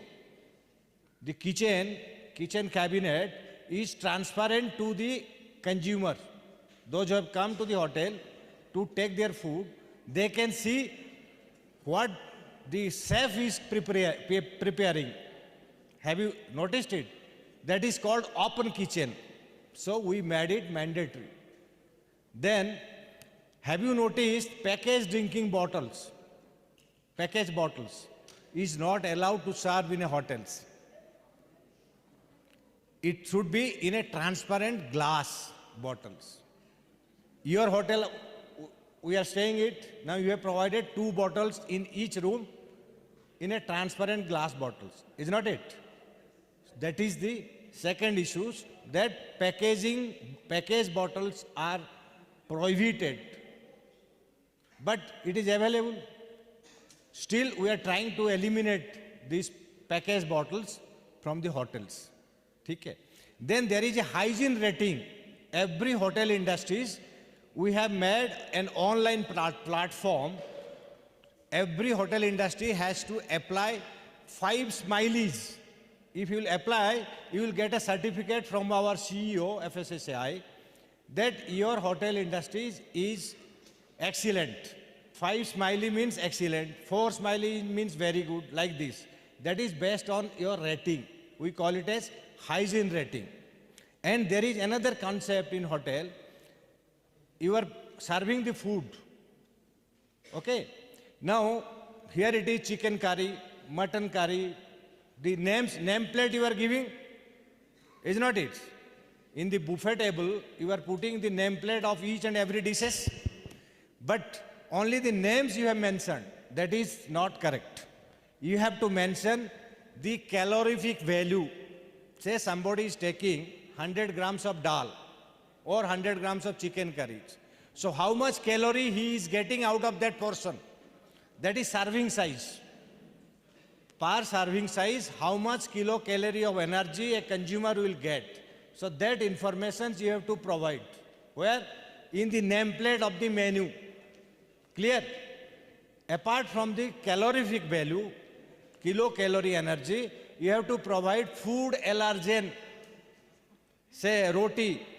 Roti mein kya hota hai? What is there in the roti? Gluten. So you have to mention allergen, gluten allergen. Milk product, lactose allergen. So these are allergen information you have to provide. So these are the things we have made it mandatory for the hotel sectors. Plus hygiene sanitations. That is always required. All the hotel restaurants, kitchen. In the kitchen, we have got a refrigeration fridge or deep freezer is there. So non-veg and vegetarian, it should be separate. The cutlery, the spoon, the tray, the knives, it should be color coded. means red means non-veg, green means vegetarian. So like that, symbolic representations you have to make in the utensils, in the freeze, in the storage. So that a food item non-veg cannot be stored simultaneously with the veg. Are you following it? So these are the requirement of hygiene, sanitations and other factors that I told, labeling. That is every product that we are serving, it should have a calorific values, allergen informations, how much energy he is getting and what are the allergen. Okay? So these are the basic in a hotel industry. Thank you. I think Dr. Acharya has given you a correct information. Now, in future, you have noted the point what to be written for each dishes. Now, what are more safeties you should be taken care, particularly for high-risk food like fish, meat? Dr. Singla will tell you. First of all, I would like to add, in a very simple way, what is safety and what is standards. If you see, our act is Food Safety and Standards Authority of India. That is Food Safety and Standards Act. So 50% is safety and 50% is standards. So safety is much more important than the standards. Just for example, I tell you, you are taking milk. People, they add water. If we add water, you are lowering the quality of the milk. You are lowering, it is substandard milk, but it is not unsafe. But if somebody is adding, say, urea or somebody different adulterants, then it is unsafe. So in that, there cannot be any compromise on safety issue. There can be some compromise on standards. In case of standards, what we have done, we have imposed a penalty. Punitive, say, we take punitive action, say penalty of 25,000 to 5 lakhs, 10 lakhs, like this, depending. But in case of urea, if somebody is adding urea in milk, it is not permissible. He will be put behind bars maybe 6 years to 7 years. So this is the simplest example of safety and standard. For example, I tell you another example because I'm a meat person. I'm a veterinarian. I have done MBA also like this. And I was head of the country head for the meat division in food safety standards and as well as in food safety industry. For example, these kebabs are there. So somebody is manufacturing beef kebab and somebody is manufacturing mutton kebab. If a person, he is putting beef in mutton, it is not permissible. It is not good. Ethically not good. But nobody will die. If somebody, it is not good that somebody should get beef instead of mutton when he is paying for mutton. So if somebody is putting beef in mutton, he is doing adulteration. He is doing unethical problem, unethical issue. So he should be prosecuted. But he cannot be put behind bars. Because it is not unsafe. Beef is also safe because it has been slaughtered in a meat factory. Antemortem, post-mortem examination has been done. It has been inspected by a veterinarian, passed all parameters. Similarly, mutton, it has also passed all the parameters. So if somebody is mixing mutton and beef, it is not unsafe, but it is substandard. So this is the basic difference I wanted to tell to you people. Because if you remember, before this PFA, there was one act that was Prevention of Food Adulteration Act in 1954. And this act, our act, this is FSSAI Act, it came in 2006 only. So it was not that there was no food safety earlier. There was food safety, but not like this. Say, for example, I tell you one example. People, those who belong, because everybody know what they were doing, ladies, what they were doing.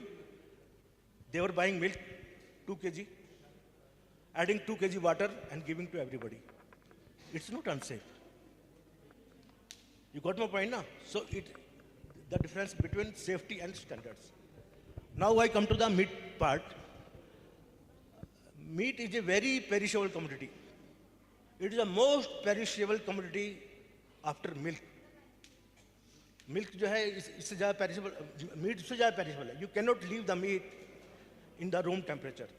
If you leave the meat at room temperature, if it is not stored properly, meat will get spoiled within 6 hours, and it will become unhygienic, unsafe, and people may die also with the multiplication of bacteria. So all these food safety standards, they are applicable in meat. All parameters what you think, they are applicable in case of meat. So when in 1973, Government of India thought that there should be quality control on meat products. So one order, that is Meat Food Products Order 1973, was started, implemented by the Ministry of Agriculture. Then later on it came to Ministry of Food Processing Industries. But at that time, when there were many acts on food and vegetable, there was order, FPO, Food and Products Order, if you have seen sauce. In meat, it's Meat Food Products Order. In milk, in case of milk, it was Milk Products Order. So there were people now, buyers, sellers, importers, exporters, they were in confusing state, what we should do, which standards we have to follow, which ministry we have to go. Because there were many ministries involved. In case of, say, meat, Agriculture Ministry was involved. In case of MMPO, again, Agriculture Ministry, different department was involved. In case of fruit and vegetables, another department was involved, that is Ministry of Food and Industries. In case of PFA, food adulteration, I told you, water, it was Ministry of Health.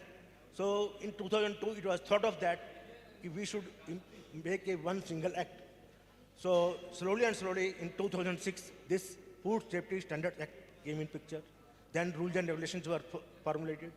And from 2011, that is 4th August 2011, this FSSAI Act is being imposed on each and every commodity.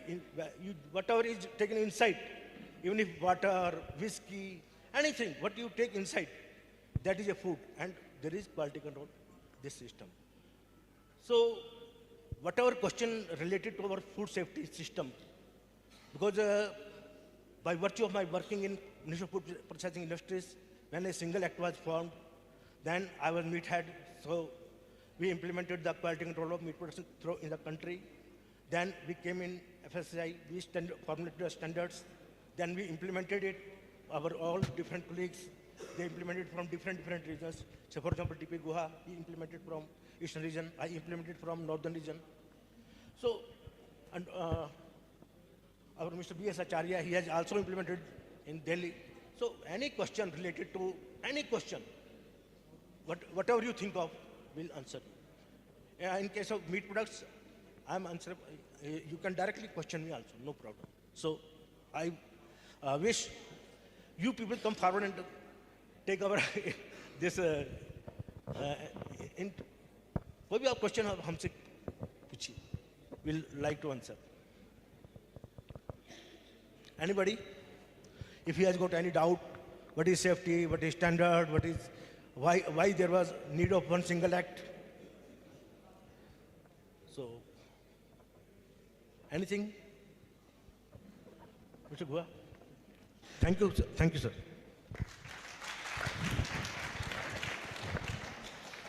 Any question from anybody? No, nothing? You are learning, okay. Suppose you are making vegetable curry, okay? By mistake, some egg fragments mixed with that. What type of punishment FSSAI will give you, and what is the limit of punishment? Since morning we have explained all the things. So, can anybody elaborate? or can anybody answer, reply? No. Okay, I am giving Dr. Jaiswal sir to explain you. Hello. So now I said you should wake up.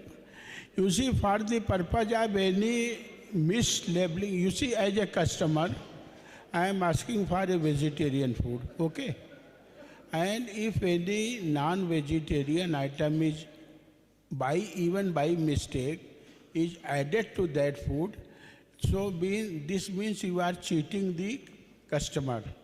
And cheating the customer means that whatever his demand, you are not meeting his demand.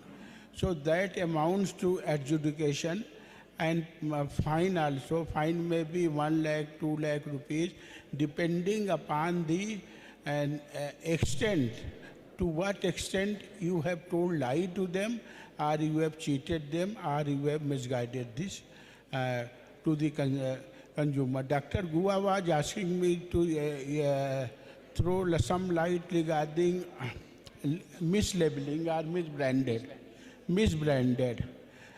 As a customer, you are going to purchase some food, packed food, what you are seeing in that?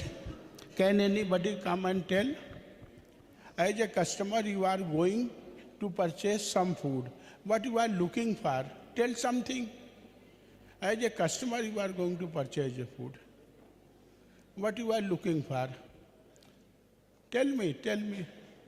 Brand? बताइए ना, take the mic, come here. Tell me, as a customer, everybody is a customer. You are going to purchase some food, what you are looking for? So the brand which we are buying from. Brand.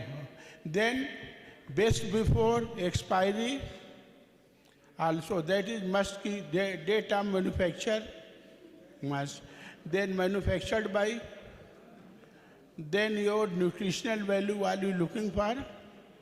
Means what is the fat, protein, vitamins, sugar, carbohydrate. You are looking for that or not looking? You are looking for that. So what is this? Means under food safety regulation, a proper regulation has been framed in which there are certain requirements. Besides all these things, you have to see the allergen also.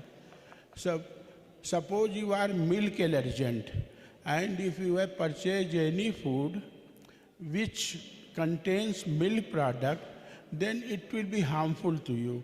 So you must look after the allergen also if the product ingredient have contained any allergen or not. Then vegetarian and non-vegetarian. You are looking for that the green logo and brown logo, whether the food. So this is all like that, only comprising of the food label. There is a regulation, okay?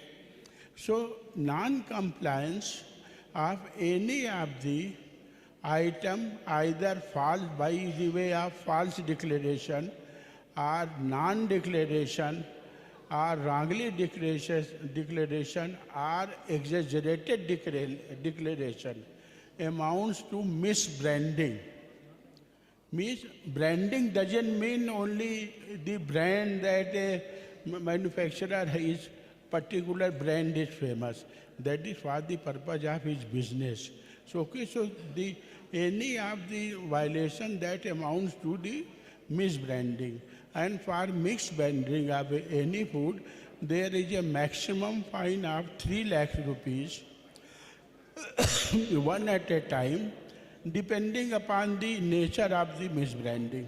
Suppose there is some typographical error are not visible, so maybe that the ADM or the adjudicating officer may take a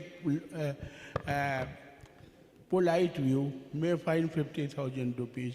But deliberate declaration or non-declaration of any item on the food labels amount to an intentional mistake.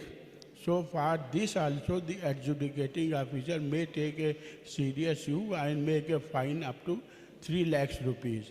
This is not only that, suppose a food business operator is habitual to commit a mistake and so many violation has taken place, then he can place a compounding fine on that particular food business. Even he can recommend for suspension of the license, cancellation of the license, or seizure of the food article, that particular batch number. So anything is there must contain batch number, date of manufacture, use by date, nutritional value, net weight. Net weight is a very important subject. Net weight also, then MRP also. Nowadays, what is happening with the consumer, that any manufacturer, they are reducing the weight or the content of the material and putting the same price for the last so many years, okay? So be very cautious while purchasing any food item, that you are simply going there, oh, it is 5 rupees. I purchased 5 rupees item 5 years back also. That time you have never seen it was 100 grams, now it is 92 grams. Okay? So be very cautious, don't have a preoccupied mind that yes, this is 5 rupees only without looking at the net weight of any food item. So be careful that you must look at the net weight, must look at the price, then compare that whether you want to purchase it or not. Okay, thank you.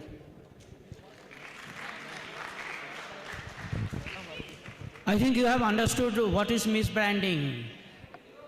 Maybe due to negligence, maybe due to getting a more business intentional. Now, ask. So myself, Moon Samson. I am a third-year student. So I have a doubt. What if someone add an adulteration in unintentionally? If it's added intentionally, like we can just do the fine and also the compensation and all. What if they are doing unintentionally? Like, what if it's an accident? Yeah. They can. Right. Your focus is on unintentional adulteration, natural contamination. You know, one incident was there. For everybody, I'm giving this example. I think in the 70s, there was a death of numbers of tribal peoples in Gujarat. Nobody could find out the cause. Then Government of India started investigating, and there was a team of scientists. In Gujarat, you know, peanuts are grown abundantly. And peanuts, hello, I'm giving you a reply, please listen to that. Peanuts, by natural contamination, due to their wrong storage, it developed mycotoxins. You know what is the mycotoxins? Aflatoxin.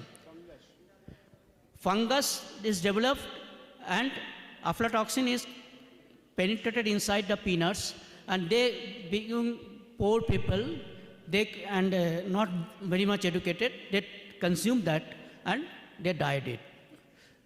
So in that case, it was unintentional, natural contaminations. That is called natural contaminations. Numbers of places in India, water resource, groundwater resource has got contaminated due to arsenic and fluorides. So you have nothing to do with that.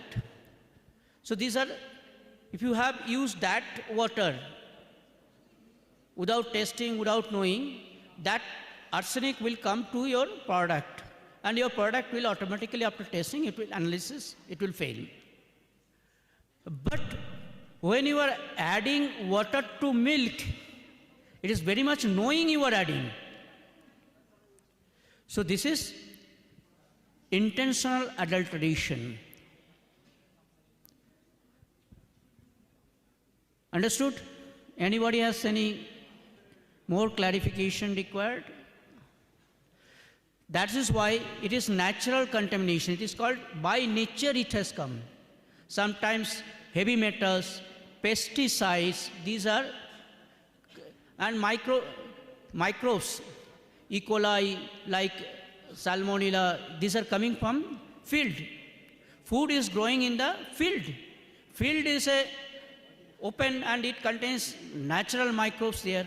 Nobody has any control over that. That's why you need a food safety management prerequisite program and your critical control points that will reduce down the hazards. Anyhow, our time is very short. We may reply. And particularly for EOS, we have kept tomorrow a specialized program. Chef Abhishek is coming. Abhijit is coming from Bombay. He will take your he will represent you for 1 hour exclusively for catering and hospitality management. He is a very special person. Anyhow, now you have seen one presentations on nutraceuticals. Can anybody project what is the special points to be mentioned in Nutra-Level? Could you note it? I have seen after lunch you were very reluctant, you did not note anything. And even before lunch also, nobody has noted anything. Fortunately, you got a very experienced person of our country before you. I would request Dr. Pradeep Chakraborty to focus on it. Sir, excuse me, sir. Sir. Yeah. Sir, my fellow senior has one doubt, but since he's having some throat issues, I'll be asking the question for him. He has recently bought this chocolate box right from behind, and he's saying that he doesn't have any expiry date or net weight or any content. So what should be done, or what are the things that actions we should take for these kind of actions? It's a question from Arjun Ambli, 3rd HHA.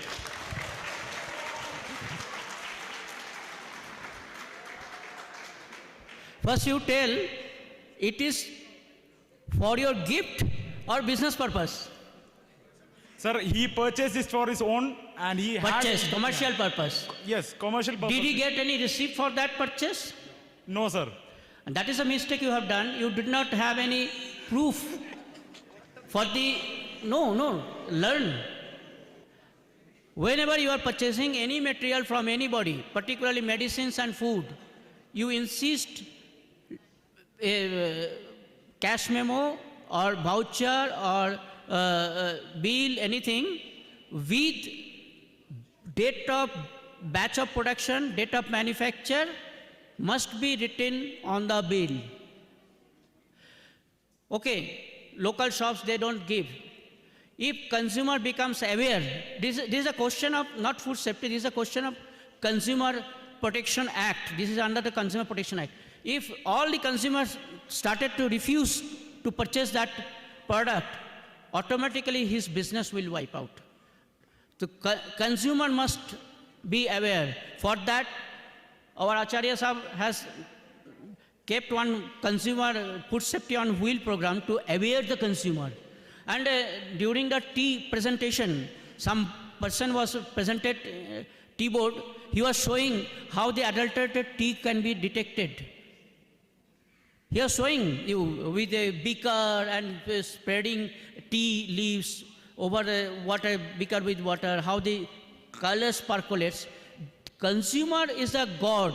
If consumer refuses, then product will not sell. So,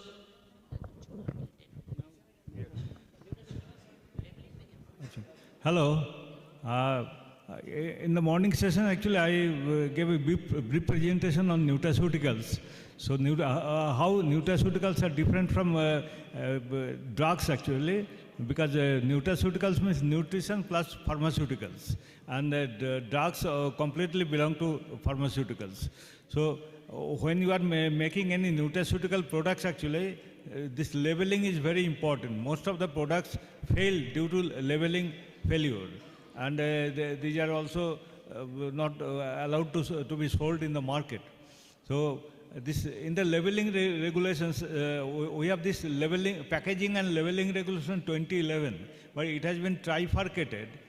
Now we have this claims and advertisement regulation, then packaging regulations and labeling regulations also. So for any product actually we have some specified labeling regulations. For any product you have to mention all these things in the for nutraceutical products also. In addition to that, you have to mention some specific labeling, some specific labeling instructions are there in our regulations. For health supplements, it is different. For nutraceuticals, it is different. For FSDO, it is different. For FSMP, it is different. So you have to comply that. But general is a general thing. You have to mention that these are not used to treat or cure or diagnose any product. These are for well-being of the products, or this would be kept away from the children, and like this. So these are all available in our regulation. So please go through the regulation and see what additional information you have to provide for nutraceutical products in addition to labeling regulations of the FSSAI. Okay. Thank you. Now, you have seen numbers of advertisement. Small babies, mother is giving some food, some drink, health drinks, and babies become taller and taller very fast. Is it correct? Is it correct? Nobody is saying? Yes, yes, yes. So, I would request Mr. Prashant Baidik to focus on that. What type of regulation violation is it? Thank you, sir. That means fraud. What is fraud? What is fraud? That is somebody make us fool. And everybody here, not only the student, everywhere in this hall, nobody wants to be a fool. You are from Munnar Catering College. You will be engaged in future as in food service. It should be in clarity that what you are going to do in your professional life. Until and unless you have proper idea and knowledge, you cannot go for your progress to the top.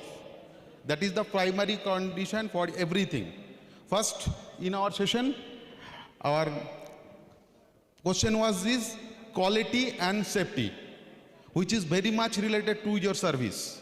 But I will not explain because sir has already explained. But I will help you to make you understand what is quality, what is safety. In your service, quality judgment will be before consumption. That is how it is looking, how it is represented, and during consumption, how it is tested. But after consumption, if it do any harm, that is your safety parameter. Understand? Before consumption, we always go for quality parameter. And after consumption, we realize the safety parameter. Okay? The next, the labeling requirements. First of all, you have to understand what's the type of packaging. There are two types. One is pre-packaged, another loose. Earlier, sir, it was a regulation. Packaging and regulation 2011. Then it is bifurcated in two regulations. One regulation is for packaging and another is labeling and display. Why display? Sir, we are serving food in open. There is no such packaging is there. You display your food and people will consume from there. That is your no pre-packaged food. For pre-packaged food, all labeling requirements, starting name of the product. Second one, ingredients should be mentioned. Third one, nutritional parameter, nutritional facts should be mentioned. There is another amendment, RDA value should be mentioned. Next, name of the manufacturer, manufacturing address, manufacturing date, expiry date, batch number, net quantity, अगर इसमें कोई additives, if you have added any additives, additive declaration, veg, non-veg logo, and instruction of use, that is your ultimate word, intended for use. This is for your packaging. But in case of you, that is your display purpose. You should write the name of the product. You should write the ingredient you have used for making the product. You should mention the oil, which type of oil you have used. You should mention whether it is veg or non-veg. Now comes to the point. What is veg and non-veg? What is veg? What is veg? Which food is called veg? Vegetarian food, veg food. Generally, we ask if it is not from any animal source. It is veg one, no? Then milk. Then milk. We consider milk as vegetarian food. Likewise, there is another type of food, vegan food, vegan. You will work in next coming some years, that is vegan food. All ingredients are from plant source. Sir, as explained, nutraceutical. In food, we get nutrition. And in drug, we get pharmaceutical benefits. Attach both. Nutraceutical. Nutrition is new, nutrition from new, and pharmaceuticals हम ले लिए तो क्या हुआ nutraceuticals. Those food may be claimed for medicinal benefit. इसके लिए there is another type of food, that is Ayurveda. We know that there is a traditional use of medicinal effect is there are so many plants and ingredients. If those are used as your ingredient of your food, that is your Ayurveda Ahar. Our food is enriched with some Ayurvedic benefit, that is your Ayurveda Ahar.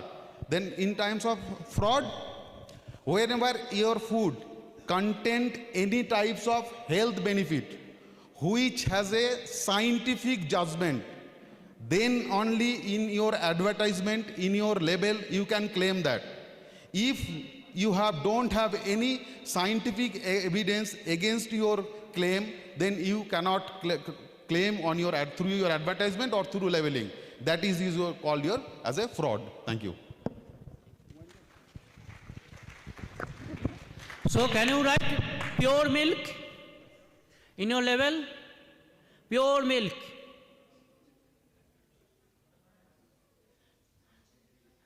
Go for labeling, advertisement claim. Pure word is strictly banned. Nobody can write it.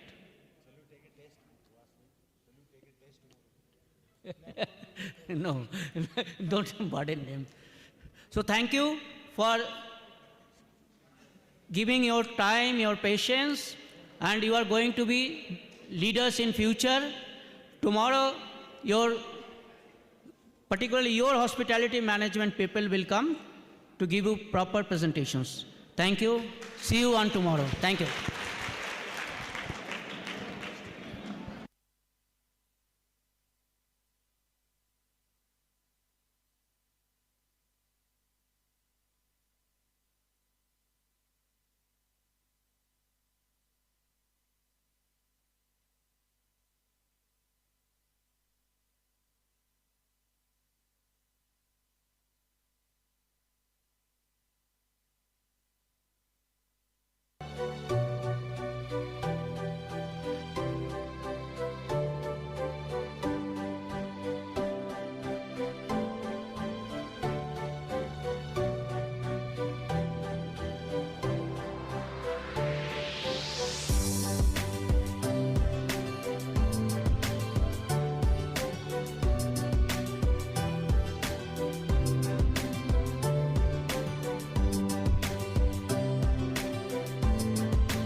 normal or your normal palm oil.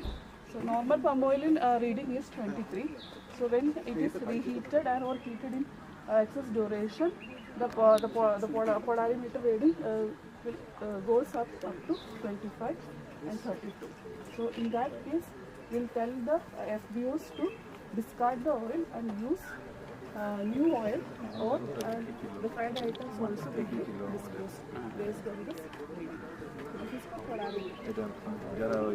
polarimeter testing. तो तेले भाजा Then general testings will be with the milk and oil. So for the milk we use a rapid testing kit. In that we have starch testing kits, starch, then neutralizers,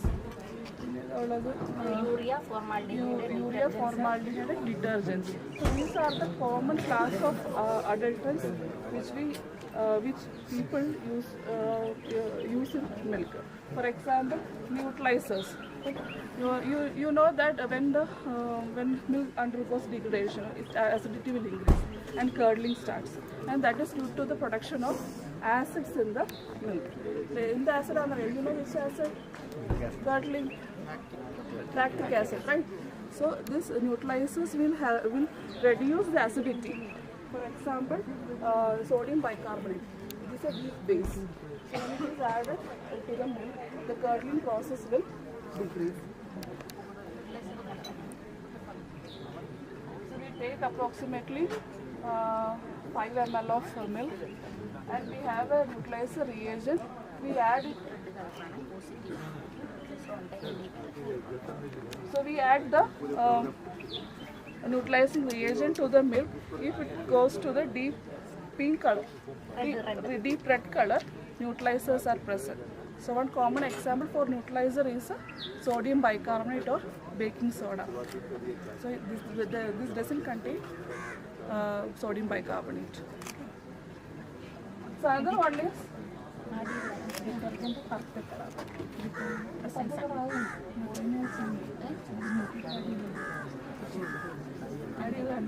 she will do it. Okay, the common detergent which is added to the milk is sodium hydroxide or caustic soda. So why detergents are added to the milk? So when it is changed to purple color, it contains some kind of detergent, especially sodium hydroxide, NaOH. So generally sodium hydroxide is added to the milk, especially to make a fake synthetic milk. Then milk as used as an emulsifying agent for thickening the milk. When water is added to the milk, it will become dilute, right? So when sodium hydroxide is added, we can add vegetable fat also. So the sodium hydroxide it acts as an emulsifying agent, and it will mimic the milk fat, and it gives a thickened physical appearance. And it also delays the curdling process. Another one is urea. Urea and formaldehyde act as it's a bactericidal agent, just like the antibiotics. It will kill all the microorganisms and thus preserve the milk. And also it is alkaline, and it also reduces the curdling process. Pea powder. Last time I think Arun sir has given you a lecture regarding the fake tea leaves, right? So generally what these people will do is they will collect the used tea leaves from the outlets, and they will mix it with tartrazine, a brown pigment. Then they will dry it and repack it and resell it as a fresh tea. So when we add fresh tea to the water, it will not give away the brown color. But the fake common color they are using tartrazine from the whole gives the ammonia. Fish adulteration.